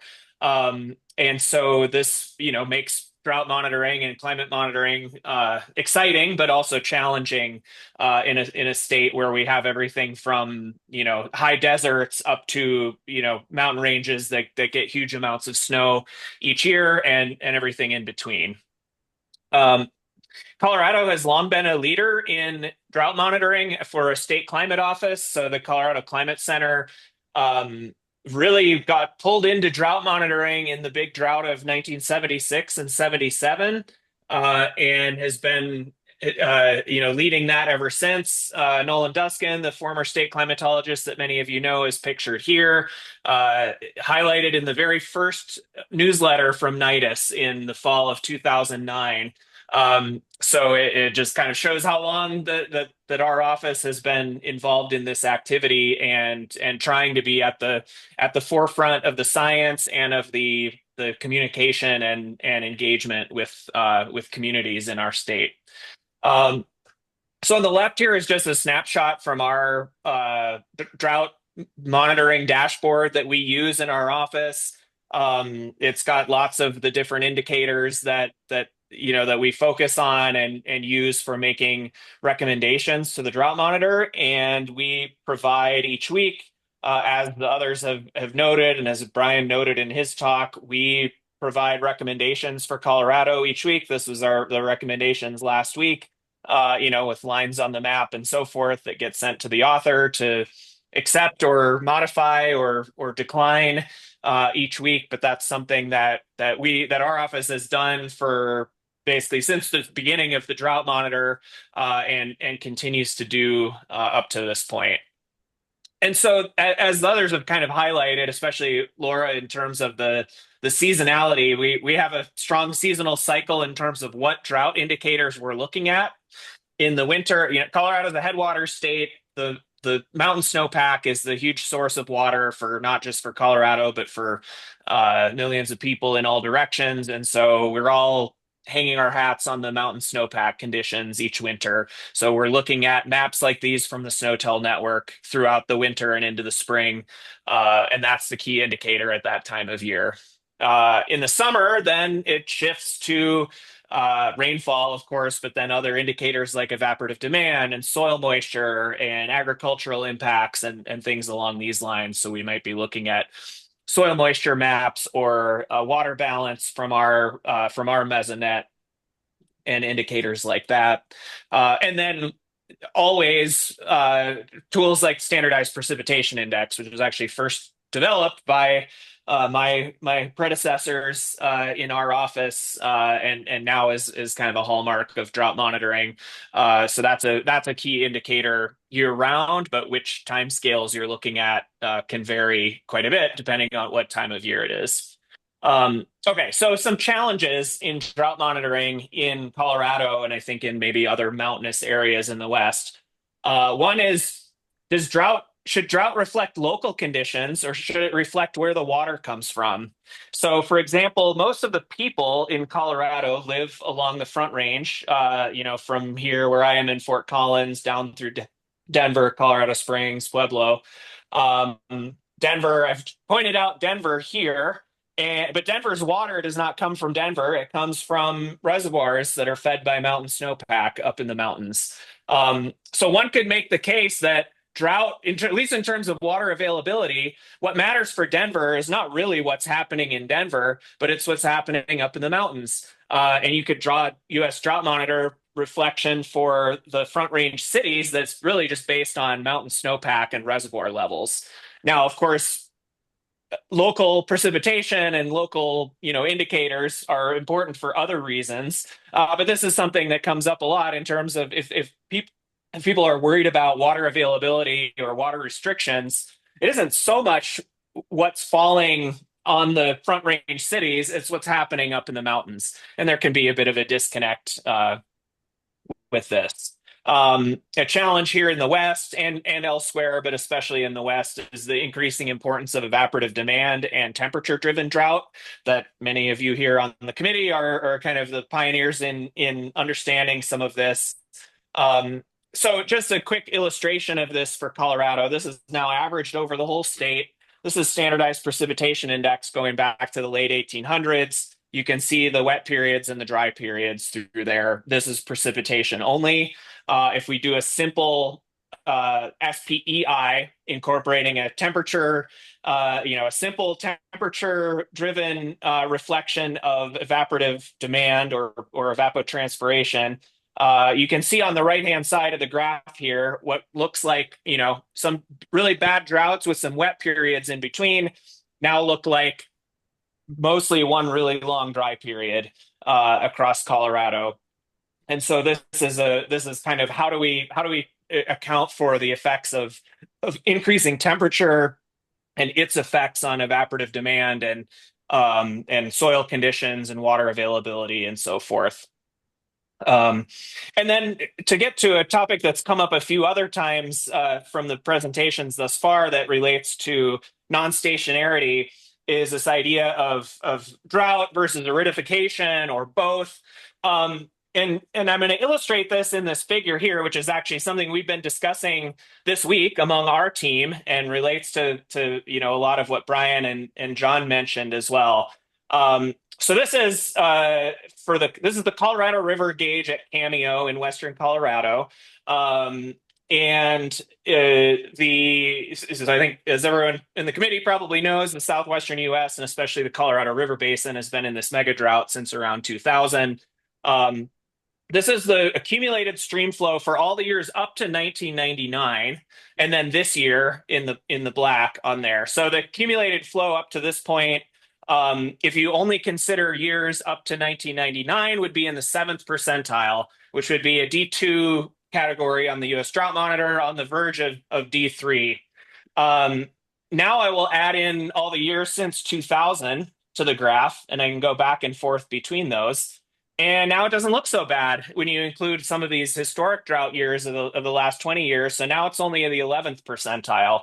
So what would have been a clear D2 on the verge of D3 drought using data before 1999 is now a D1 moderate drought, just by incorporating more bad years into the data set. So how do we think about this for a product like the Drought Monitor, as others have already brought up? And then just kind of some general thoughts and concerns from partners and users. We certainly, as Laura has mentioned, we often get similar input and reports about the Drought Monitor not reflecting local conditions and impacts. Sometimes we just don't have much data to work with, and so those impacts reports can be really helpful.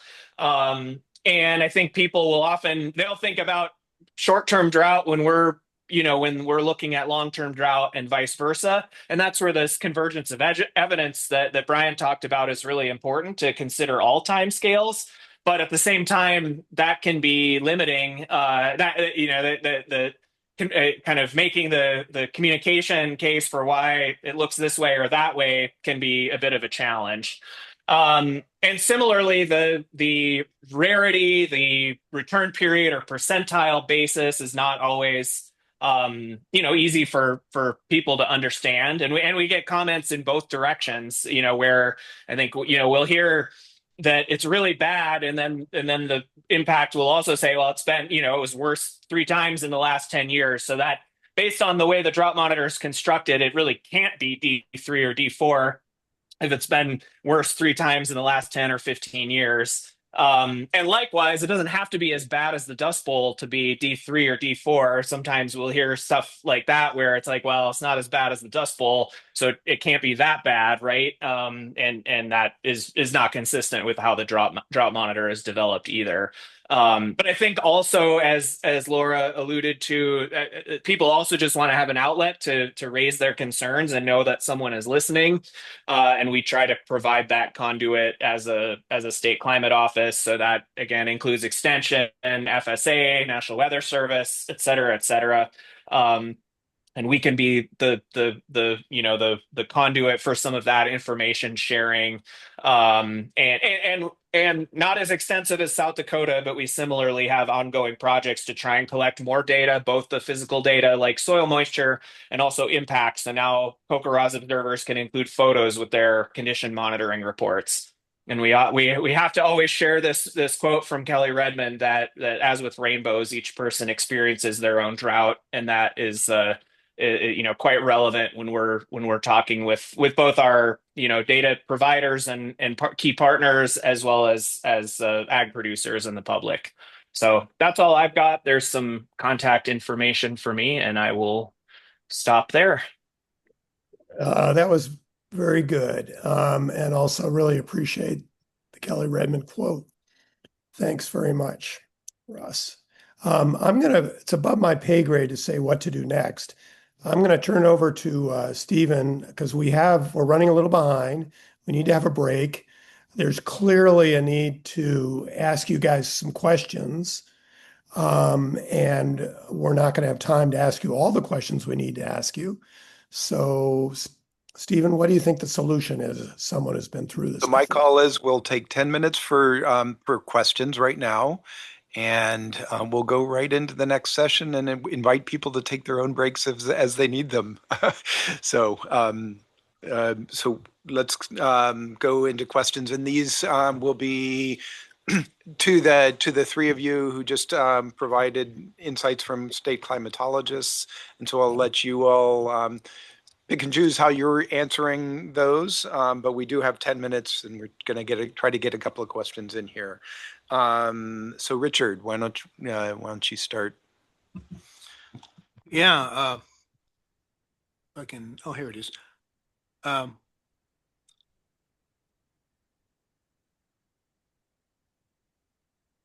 what are the key drought issues and questions in your state or region? I know you have identified specific ones, a pretty wide range of things, but if we will go to the specific key drought issues and questions.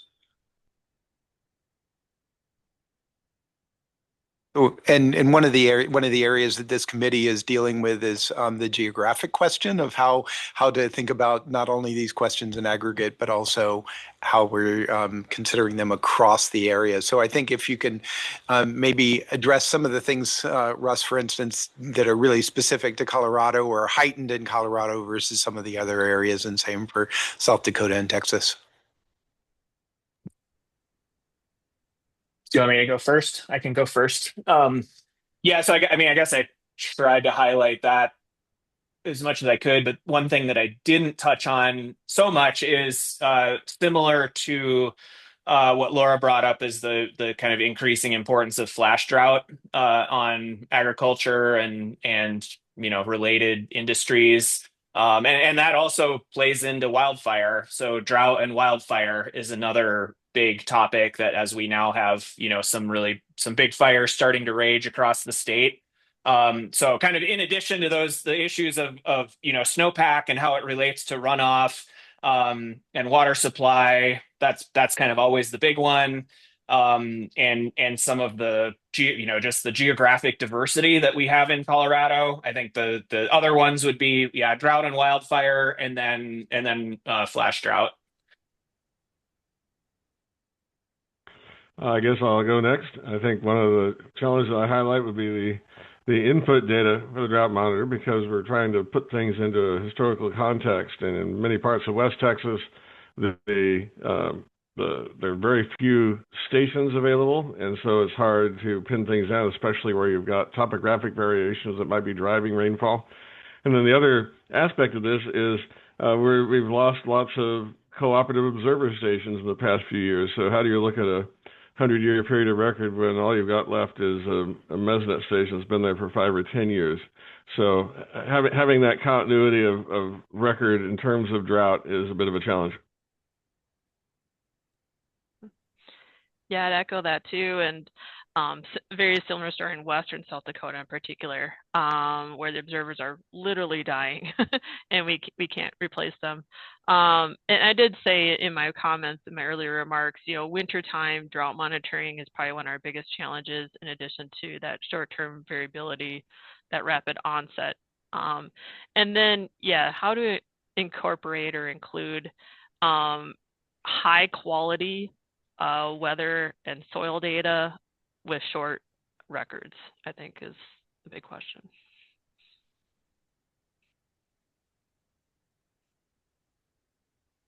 Brent, you've got a couple in the list. I'll let you choose which one you're asking. Sorry, did you say me? As in yes. Oh, yes. okay. I'll be quick then. So I'm gonna jump down to the question I asked before, or the bottom one. So thinking about beyond the drought monitor, maybe the drought monitor is including this, are drought decisions and actions that are taken by state officials? I'm using examples from Illinois because that's what I know. Open haying in state parks is one thing. They'll open up state parks for haying. Power plant water intake restrictions, those kind of things at the state level. Are those dependent on triggers in your state? And if so, what data or products are those triggers based on, and who makes that decision? In Texas, at the state level, the primary trigger is the drought monitor, D2, D3, for identifying counties that might be subject to a drought disaster declaration. But there are other criteria that can also go in if it doesn't meet a drought monitor criteria, how's the water supply doing, and so forth. At local levels, I think it gets viewed by the public, but it's not something that enters into decision making for water suppliers, for example. They're relying on their own triggers in terms of water supplies, and they're mainly just annoyed if the drought monitor is saying something different than what they're actually experiencing.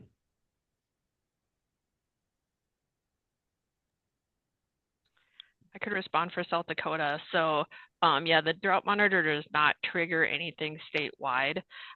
When we have during the growing season in the spring or the growing season, if there's an extended D2 or worse period, They will call the state drought task force to action. So we are actually active right now. And because we were D2 and worse a little earlier in the season. But that's really more a coordinating communication vehicle. We don't really make many decisions outside of some wildfire response where they might get resources using drought task force decisions. And Laura, is that D2 anywhere in South Dakota or like a certain percentage of the state in at least D2? It's really just kind of a loose criteria. Okay. They reach out to myself and the state. We have a state wildland fire meteorologist, and so they work with the two of us to decide when to convene.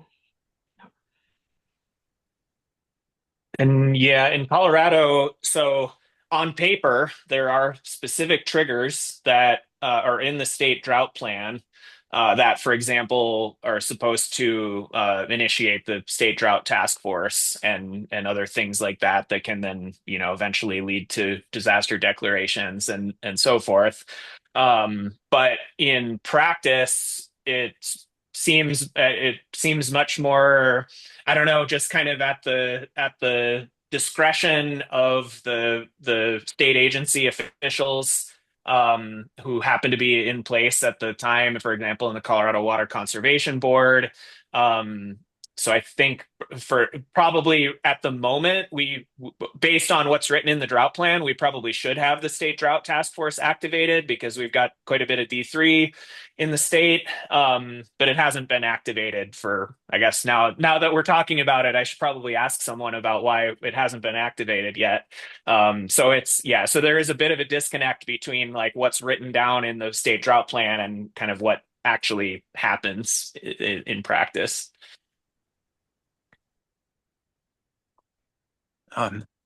Thanks. And I think we actually need to move on to the next panel. And so, Yusuke. Thank you, Stephen. All right, so we're going to move on now to a panel that I'm trying to look at the panel agenda, and the committee's adding lots of questions, so it's scrolling down. Here we go. A panel with our experts from regional climate centers and climate adaptation partnerships. I'm Yusuke Kuwayama from the University of Maryland, Baltimore County, and on the Consensus Study Committee. And maybe I'll say real quick that while I have the privilege of moderating this session, I really I can't take any credit for actually putting it together. And, kudos to the staff at the National Academies and the subgroup that worked on coming up with this panel for bringing together this great set of speakers. Okay, I'm also realizing that my video is off, so I should turn it on. All right, so as with this last panel with the state climatologists, we'll start with short presentations, 5 to 7 minutes each from each panelist, and then move on to discussion questions, again, prioritizing those that the committee has prepared. So let me start with Beth Hall, who is the director of the Midwestern Regional Climate Center. Another thing I'll say is that the presenters today play many different roles as well. And in the interest of time, I'll refer everyone to the bios that are posted. But again, not to minimize the the diversity and importance of the many roles that you all play. So thank you for joining us today. Take it away, Beth. Hi. So I do wear a couple hats, just like John Nielsen Gannon did. I'm both the director of the Midwestern Regional Climate Center and the state climatologist for Indiana. So my role predominantly with the U.S. Drought Monitor is more as a state climatologist. So the first couple slides will probably reflect that more, but near the end I can talk more regionally. So in terms of the question is do people feel like the information they're getting from us is adequately reflecting drought? Like the others have said in the previous session, in general, yes. And much like what was brought up already, there are issues with trying to capture seasonal interactions. So we do weekly meetings with folks across the state that include state government and ag extension, which are probably our two biggest stakeholders of our users and who we coordinate with.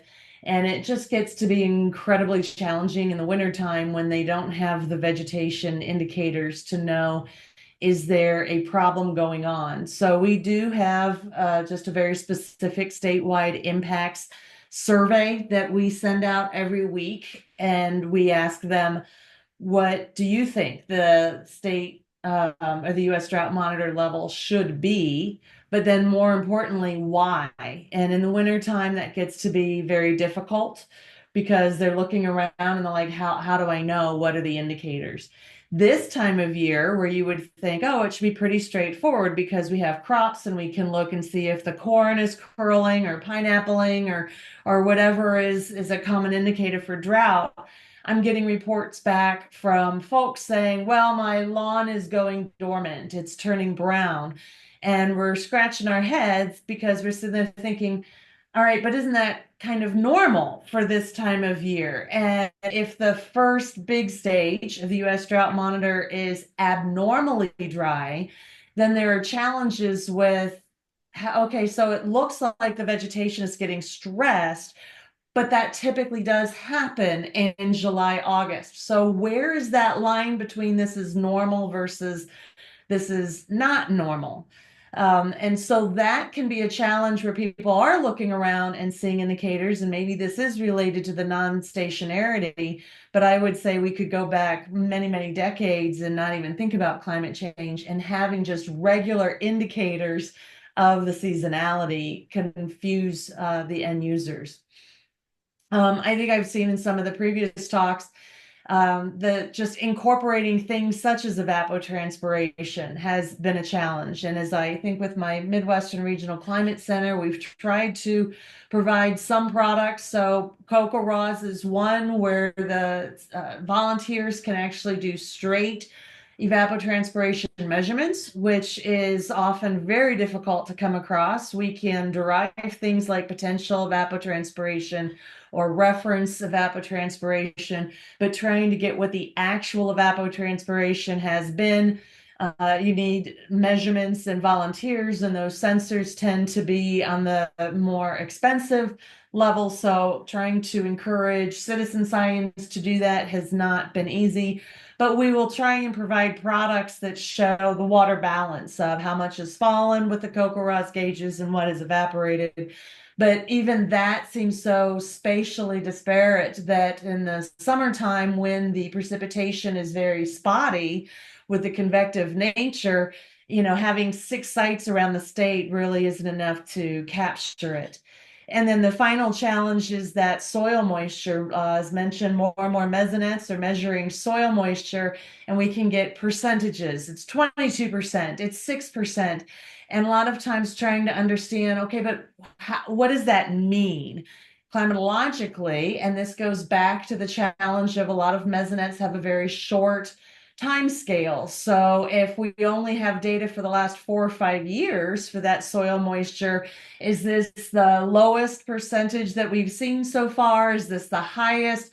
But what does that even mean climatologically if it doesn't even include, say, the 2012 drought or the 1988 drought? How is the non-stationarity affecting production of these products? I don't think that it's having a huge impact because, as was mentioned by Brian and others in the very beginning, a lot of times we are comparing everything to the most recent 30 years.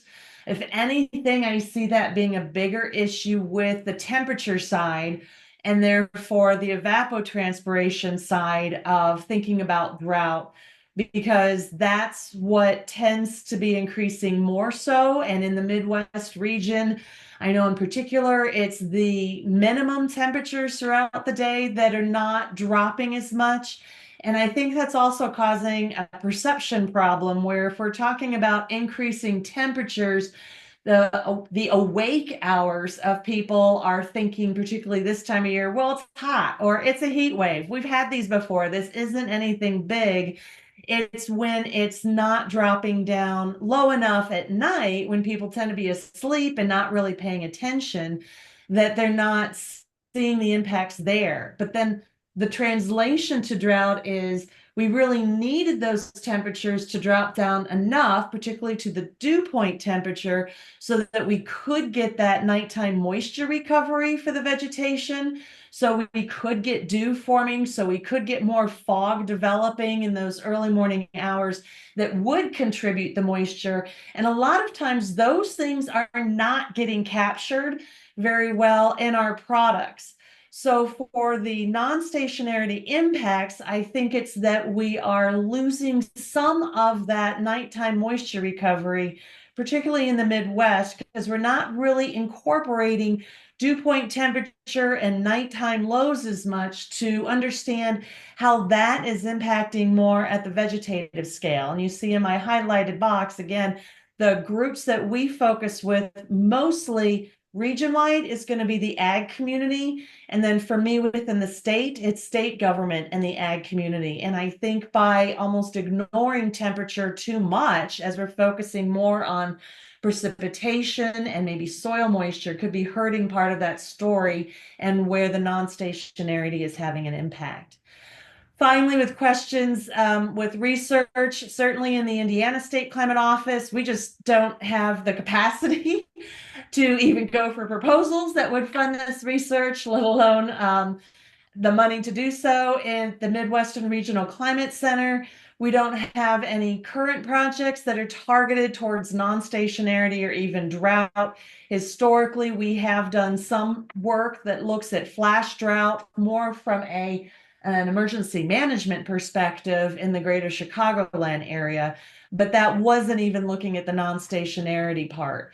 But I do think that more emphasis needs to be put on the usability of tools. So a lot of times we're talking about needing more data collection, or how do you put that data that has been collected into historical perspective.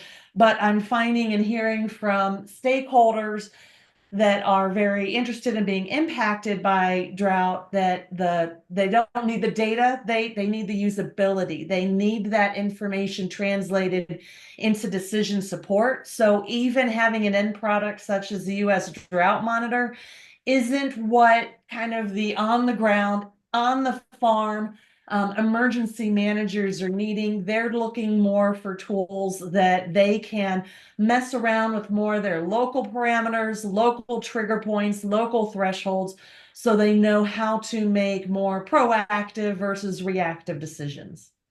And that's all I have. Thank you, Beth, and particularly appreciate you tackling those questions individually and explicitly. Let's move on to Tim Brown, who's the director of the Western RCC. Hi, thank you, and thanks for having me be part of this committee and giving a little bit of input. I did not put a presentation together, but I thought I would just focus primarily on the questions. So basically for the Western Regional Climate Center, I mean, our area is the western states plus Alaska plus the Pacific Islands. So there are a lot of drought things that take place in that. And basically what we do is we're not really producing a new product per se or a new indicator per se, but taking a number of the existing ones and trying to add value to that, both in terms of, say, online kinds of tools. But well, one example would be the West-Wide Drought Tracker tool, for example, which actually can show some things for all of the U.S. And also we have something here at DRI called Climate Engine, of which there are a lot of gridded tools in that as well, that you can look up a number of drought indicator things. So given our large area, I mean, the type of drought focus primarily is going to be meteorological, some ag, it's going to be hydrologic, and it's also going to be ecological. A big part of what we do at WRCC is wildland fire. And so there's a big role for drought in that. So our core sources and inputs for drought data, it's basically everything and anything from starting with soil moisture up through atmospheric demand or evaporative demand kinds of information, and then whatever indicators provide for that. So we are a general drought info provider, but we also are unique in that we have a drought monitor author. Everything that Brian was talking about in his presentation certainly resonated with us. In fact, we have the only drought monitor author west of Lincoln, Nebraska at the moment. And a big element that we do is actually with NIDIS. There's something called the NIDIS Drought and Wildland Fire Nexus, and we're the leads on that, working with them. So the primary users then of our information, I mean, can be simply summarized, I think, as multiple sectors and multiple entities.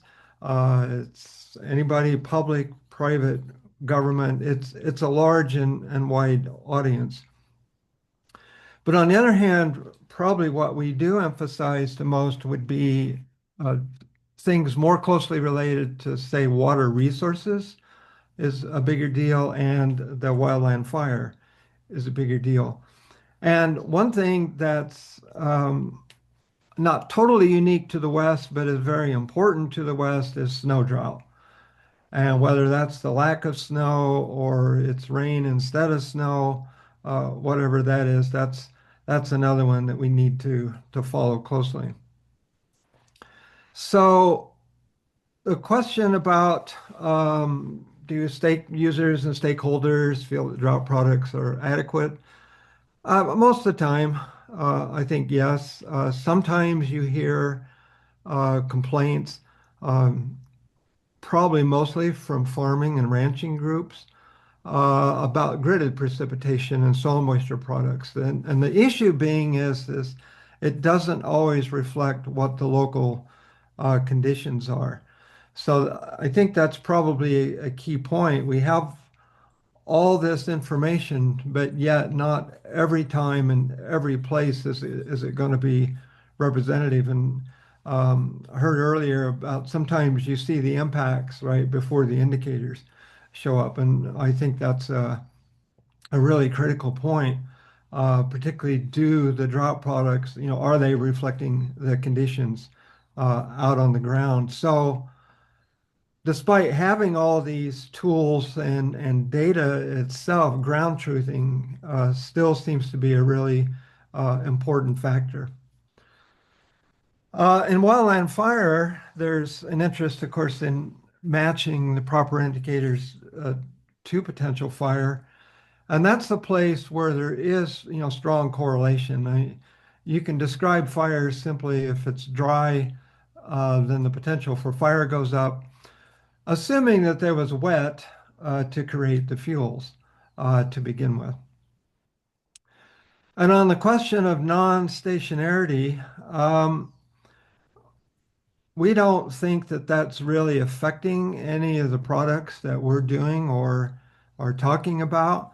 I mean, baselines, as long as they're kept up, that seems okay. To some extent, back on to fire again, the non-stationary does get reflected a little bit in the products, but this is typically discussed in training courses, and really fire people they would never think about the term non-stationarity.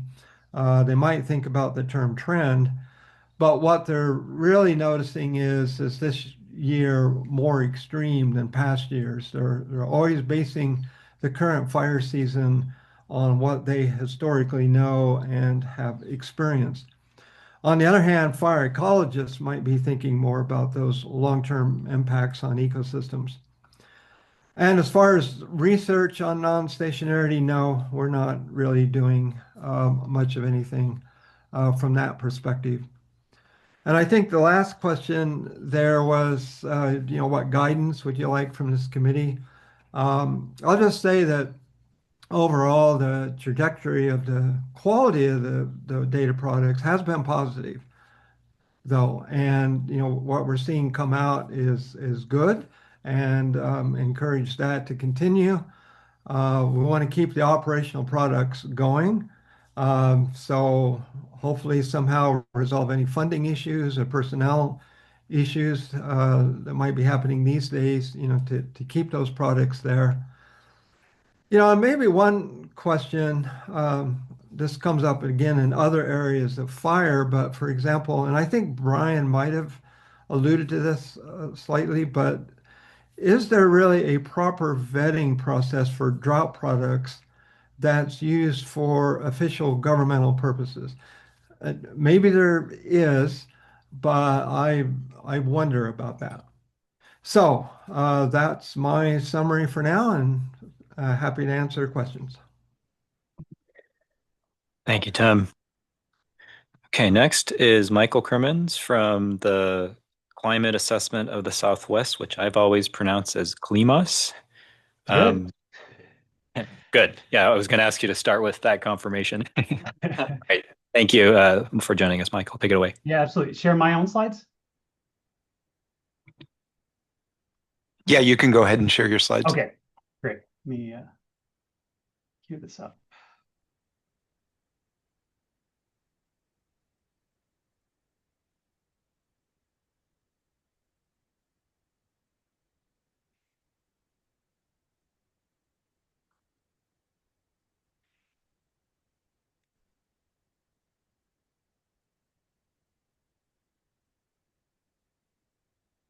Okay.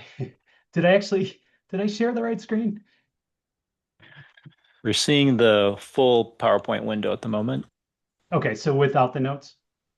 With the notes. With the notes. Yeah, that's always the trick right here, right? Okay, hang on one second. I think I know how to do this after so many years of COVID.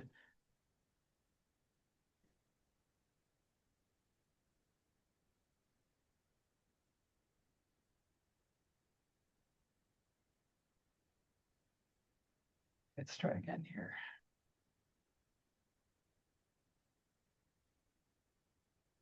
How's that look? That looks great. Thank you. Thanks so much. Thanks, everyone. Thanks for having me here today. I'm Mike Crimmins. I'm a professor and extension specialist at the University of Arizona. I'm going to present some work today that done with my colleague, Trevor McKellar here at U of A. And I'll try to offer a perspective on Southwestern drought. So focus on drought products are used, interpreted, and challenged in our complex climate. So my extension program is focused on climate science outreach through the climate assessment for the Southwest. And as an extension specialist, I work through CLIMAS. And we work closely with ranchers, tribal, state, and federal land managers, primarily through my position. We work with many other sectors in CLIMAS more broadly. And I work on issues within my own research related to drought, fire, and rangeland health.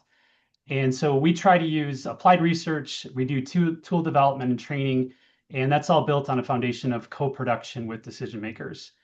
And this work is grounded in the region's arid to semi-arid climate, where most of the managed ecosystems are water limited, making kind of a unique and interesting place to work. And our goal is to make climate information usable and relevant to Southwest land managers. So our partners are familiar with a lot of the drought products that have been talked about today. I work a lot with managers using the standardized precipitation index. Interestingly, that's really gained traction in many of the land management communities I work with. And the Westwide Drought Tracker, very, very popular. We've used it and pushed it for many years. And these gridded indices that are used in these products are widely accepted, but I think interpretation and applying them is not always straightforward. Managers struggle with choosing the right index or the right timescale to match decisions they need to make. This graphic right here shows some work that Trevor and I did with some colleagues here to look at the conceptual relationship between standardized precipitation index and modeled matrix potential in soils down here in the Southwest. Essentially, what you'd see from some of our modeling work is that the drought index might signal normal conditions, while shallow soil moisture remains critically dry, or we'd see vice versa. So we're actually trying to assess how these simple, straightforward drought indices calculated from precipitation or with temperature actually relate to the complexities of movement of soil water at different depths. And so this particular study, which we published a couple of years ago, was to try to better match the index timescales with soil water depths relevant to management and ecosystem response. So we do see use of these products, but there's still significant support in working with the managers to help them interpret and pick the right products to use for their decisions. So one way that we are trying to bridge the gap right here is creating custom climate reports. And this is in partnership with the U.S. Forest Service here in Region 3, the Southwest. And these reports are user-defined management seasons. So we work with each national forest. We use monthly prison data from RCC ACES, which is such a critical resource. I want to argue that that needs to be funded and stable well into the future. And these are semi-automatically generated and distributed. So we've scripted this out so we can make these bespoke management level reports for each of the national forests across here, constantly adjusting the report content based on feedback and going back to the managers to see what else we can put in there. And we're exploring some of the remote sensing products on Climate Engine, on rangeland condition, and also wildfire risk products as well. And so we, as part of our CLEMAS MO, is this co-development approach builds trust and ensures that the products reflect what managers actually need. And so in the non-stationarity realm, it is a major challenge we face, and one we're trying to get our heads around and trying to incorporate in both our applied research and our tools. And it's connecting back to drought monitoring. And so in our region, the timing and type of precipitation is just as important as the total amount. And so rising temperatures and shifting seasonality complicate the use of the historical baselines, which we've heard a lot about today in these drought indices. We're trying to use both SPI, Standardized Precipitation Index, and Standardized Precipitation Evapotranspiration Index that incorporates temperature, and in the more complex formulations that, like with Penman Monteith, which are a little more stable and useful, and trying to connect those to the timescales of rangeland responses and management needs. And we're trying to do this across multiple sites and ecosystem types. The panel on the right is another study Trevor and I did. It looks at shallow soil water. So it's 10 and 30 centimeters. So it's a very flashy part of the soil water continuum. And that really highlights how the seasonal precipitation timing and variability drives the ecological drought at the surface. So longer term trends aren't going to necessarily show up in that higher variability part of the surface, which then drives invasive species, wildfire risk, and other kinds of fast responding parts of the ecosystem. And so this kind of research, and we're trying to incorporate in our tools, helps us better match the drought indices and timescales with decisions, and trying to get our head around how the temperature and evapotranspiration shifts are driving novel drought impacts. So I'll leave it there. We have a bunch of stuff through the CLEMAS website and through my website from these different products that we're trying to use and trying to incorporate these different elements, but I'll make this available afterwards if necessary. So I'll end right there. Thank you, Mike. And last but not least, we have Rick Toman from the Alaska Center for Climate Assessment and Policy. Hi, everyone. Let's see if we can make the technology work here. The theory is you should be able to see my screen. Good? Yes, we can. All right. Thanks very much for having me here. I've got just a few slides here to talk through for your informational purposes. I work for the Alaska Center for Climate Assessment and Preparedness. We are the Alaska Climate Adaptation Partnership group funded through NOAA's Climate Program Office. And we are here at the International Arctic Research Center at the University of Alaska Fairbanks. So, going to talk about drought in Alaska. We gotta reckon with the extreme diversity and size of Alaska. So we span 18 degrees of latitude and 3,000 miles of longitude if you go all the way out to the western Aleutians, from temperate rainforests to cold Arctic tundra. The variability in precipitation highlighted here by the PRISM climatology is really extreme. At sea level, 5 to 250 inches a year. These would be at places you could live at if you wanted to. The other factor, of course, is that Alaska has extremely complex terrain, many mountain ranges, and because Alaska is at high latitude, we're working with a compressed troposphere. And so the effective elevation of our mountains are even higher, would be higher relative to a mid-latitude perspective. And the complex range, of course, modifies the precipitation regime from the storm scale to, the long-term climatology. This in part, as well as societal variations, means that low precipitation, drought impacts, what does that mean? It varies greatly by region and season. So what's of concern, say, in Southeast Alaska may be of absolutely no concern in another part of the state. And like everywhere, we have seen a dramatic decrease in actual precipitation observations around the state over the last 20 years. Automation has resulted in less precipitation data than we had, say, right before the start of automation in the early 1990s. So some of the challenges that we have with drought in Alaska, as Tim mentioned, snow drought is an issue, and that can mean, as Tim said, either there's low precipitation, so no form falls, or the snow levels are higher, so that mountain areas that would be expected to have snow don't. This is not a new problem. This has been an issue in Southeast Alaska for a long time, becoming more frequent. This is important in Southeast because of their reliance on hydropower, and it's a temperate rainforest. In general, water storage is very low because it rains a lot. We have seen recently this snow drought problem in South Central Alaska as well. There's also a very strong seasonality to the precipitation over most of Alaska. Over mainland Alaska, that is in the early spring, so kind of corresponds to the end of the snow accumulation season. So, what does it mean to say that March precipitation was, significantly below normal when the median precipitation is 1/4 of an inch and you've got 2 or 3 feet of snow on the ground? Does that matter at all? Southeast Alaska, again, where they're very dependent on that rain and mountain snow, the dry season is early summer.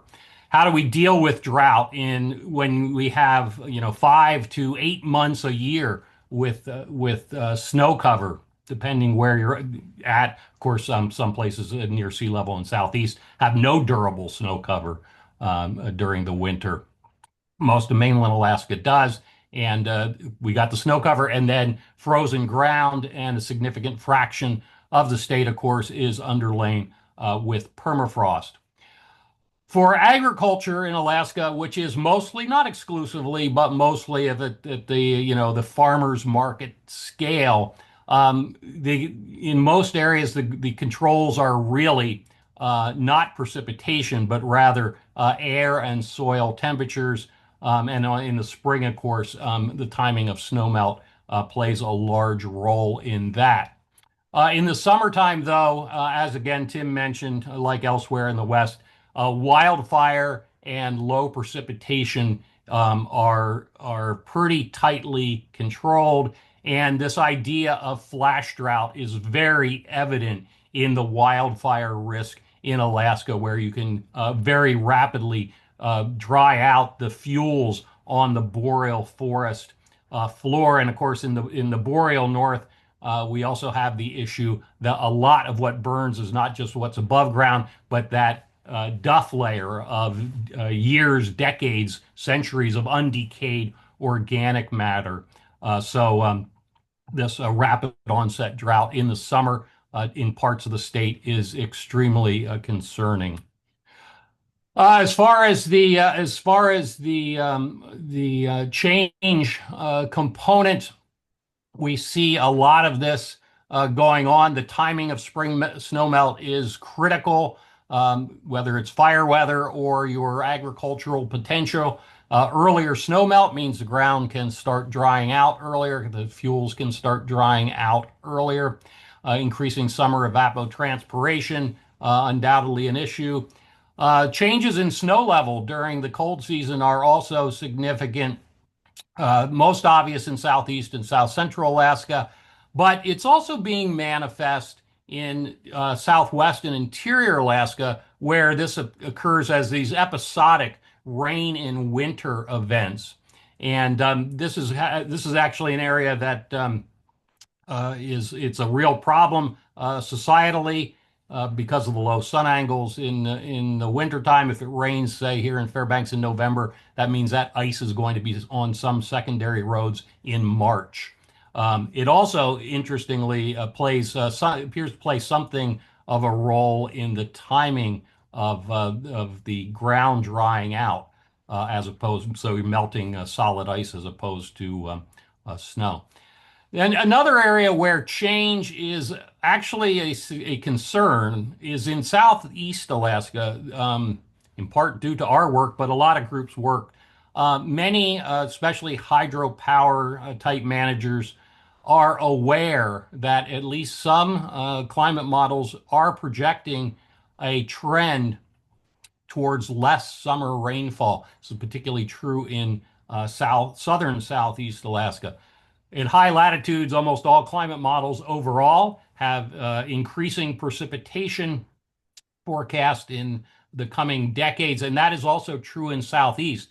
But southern southeast, total annual precipitation forecast to increase, but at least some of the CMIP5 models do have a trend towards less summer precipitation. So the climate of southern southeast Alaska becoming more like coastal British Columbia and the Pacific Northwest.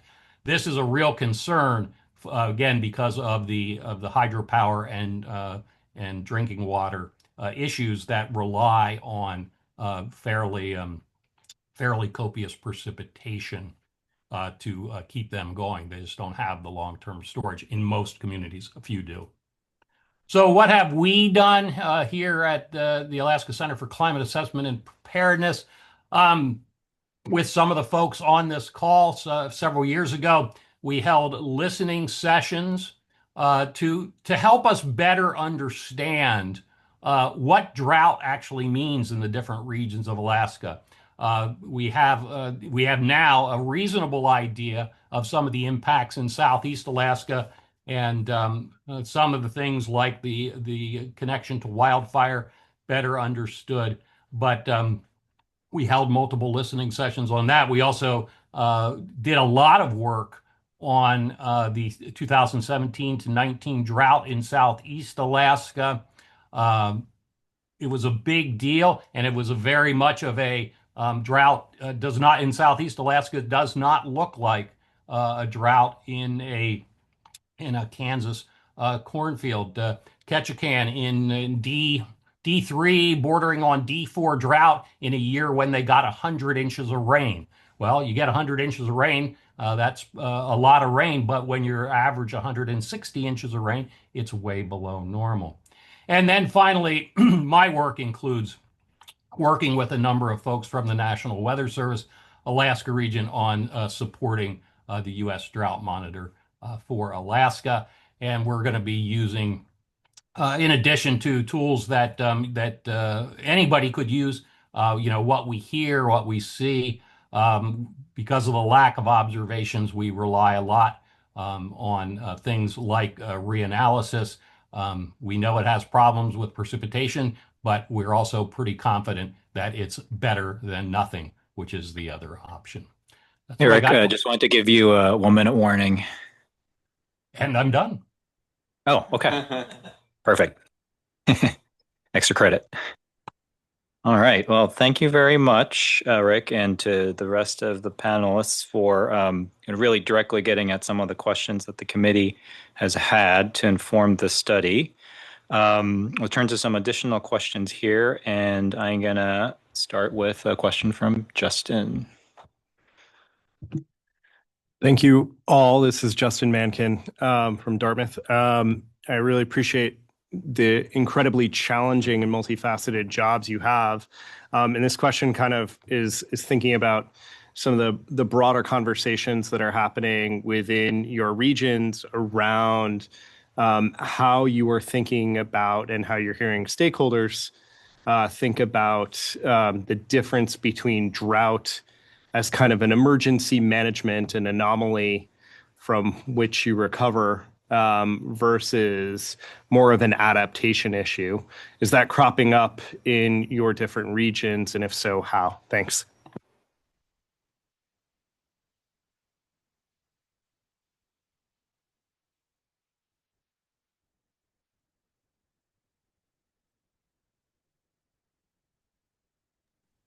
I can take a crack at it first.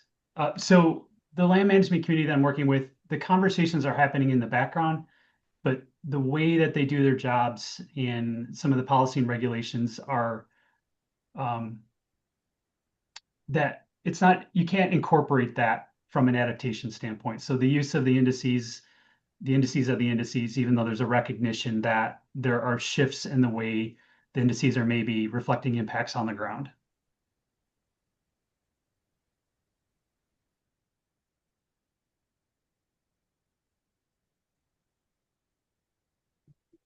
Thoughts from any other panelists regarding the role of drought assessment in emergency measures versus sort of longer term adaptation? Seems like in fire, maybe most of the time, yeah, it's more of an immediate response. When you think about the annual fire suppression budget, for example, that's really just an annual number. And it's really just based on recent annual numbers of suppression costs, not necessarily what's actually happening out on the ground. So in terms of adaptation, well, again, I think depends which part of fire you're talking about. The suppression side is going to be more emergency response, but maybe the ecosystem side, fuels treatment side, there probably will be a little bit more adaptation thinking from that perspective. Yeah, and I would very similar in Alaska. Most of it is very reactive, but as I mentioned, at least in Southeast, water managers are, I think, it's probably a fair general statement, at least aware that the seasonality of precipitation may be changing, and that is something that they may have to take into account. Certainly the 2017 to 19 drought highlighted many issues with current storage capacity and infrastructure issues. And so some of those have been addressed or at least talked about being addressed since then. Yeah, and for ag, I would say that a lot of the interest in the Midwest is, particularly since the Midwest has historically been a rain-fed region as opposed to an irrigated region, more and more people are thinking, should we invest in irrigation if droughts are going to be more common? But I think even another threat with adaptation is concern about pests and diseases, making it into the crops that they are perhaps currently unprepared for. So what is that going to cost in terms of chemical treatment of the crops for those pests and diseases? And how big of a risk is that going to be?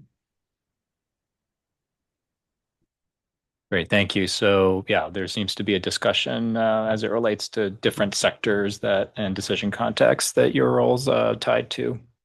Next question is from Amir. Thanks everyone for your presentations. Amir Agakuchak from UC Irvine. My question is, how are local human activities like groundwater withdrawal, reservoir operations are incorporated in your drought assessment, your local drought assessments? So again, with the Midwest, because more and more farmers are irrigating, there are concerns about what is the impact on the aquifers, the groundwater supply. Every week we do look at the groundwater levels to see, are they getting depleted? And a lot of times the hydrologist on the calls will make comments such as, well, this is just seasonal because of irrigation, or this is something because we are aware of with the greater Indianapolis area. I think the other concern is there are a lot of large water body sources in the Midwest, from the Great Lakes to the Mississippi to the Ohio. So it's attracting a lot of industry that requires the cooling power of the water and also the hydropower of the water. And so that we're trying to better understand what are the risks if a large industry comes in, does massive groundwater withdrawal in the aquifer system, but yet we need that water for a potential drought or an extended drought situation on the crops. So I think that the response, certainly in Indiana, but I would guess in other states, is, wow, we need to get a better handle on what our aquifer supplies are. Not so much can we provide it to these large industries that are coming in, whether they're chip manufacturers or, AI companies, but what will that mean if we're in drought, not even just for agriculture, but just basic domestic water supply?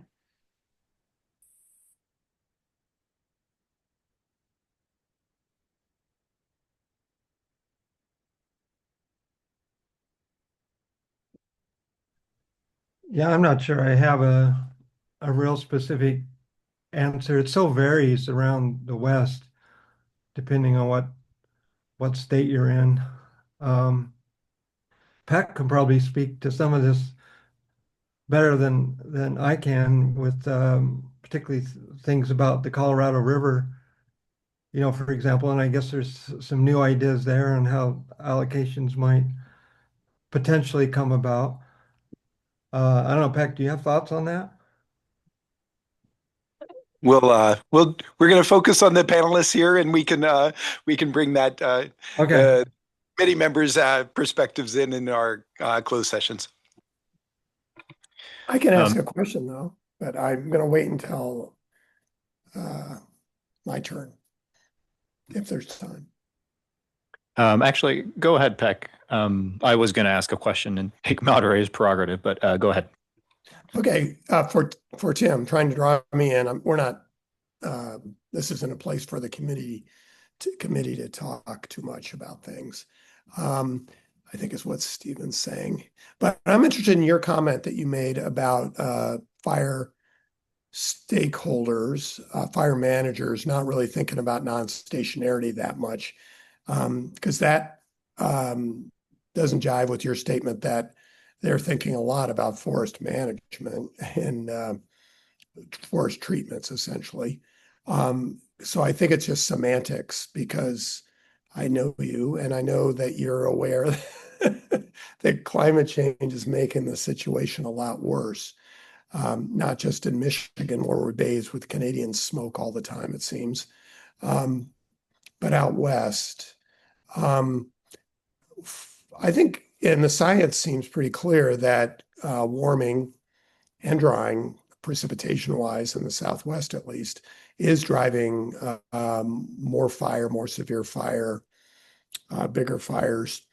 And the stakeholders are aware of that, right? I just want to double check. And the question is, what is missing? And do you think there needs to be more of a discussion of what's ahead? Or do you think everyone's totally aware of that and what needs to be done as things get warmer and drier? Right. So good. Thanks. Thanks for asking that. Yeah, a couple of things. One that's really showing up is, of course, nighttime drying. And that's a more recent change. And I think, Beth, you mentioned that for agriculture. But for forest and rangeland fire, if you don't increase the atmospheric moisture during the night, that fire activity maintains. I think this is also true for the boreal, region as well. So it's pretty North American wide. So that's one of the things that's going on, and they're well aware of that. Part of the problem is how you get this information into training. Of course, so much of fire operations is based on experience, but there are training courses. There is some climate information that goes into that. One of the things that agencies are doing is they're not really looking all that historically now at indicators. They're really only looking at about the last 10 years because they feel like that's what's really most relevant, not what weather was, back in 1990, because that weather's not happening anymore. The other noticeable thing is from the extremes. I guess what I'm saying is this, yeah, the agencies aren't really thinking in terms of non-stationarity, but they are thinking in terms of extremes, and they're seeing more of those.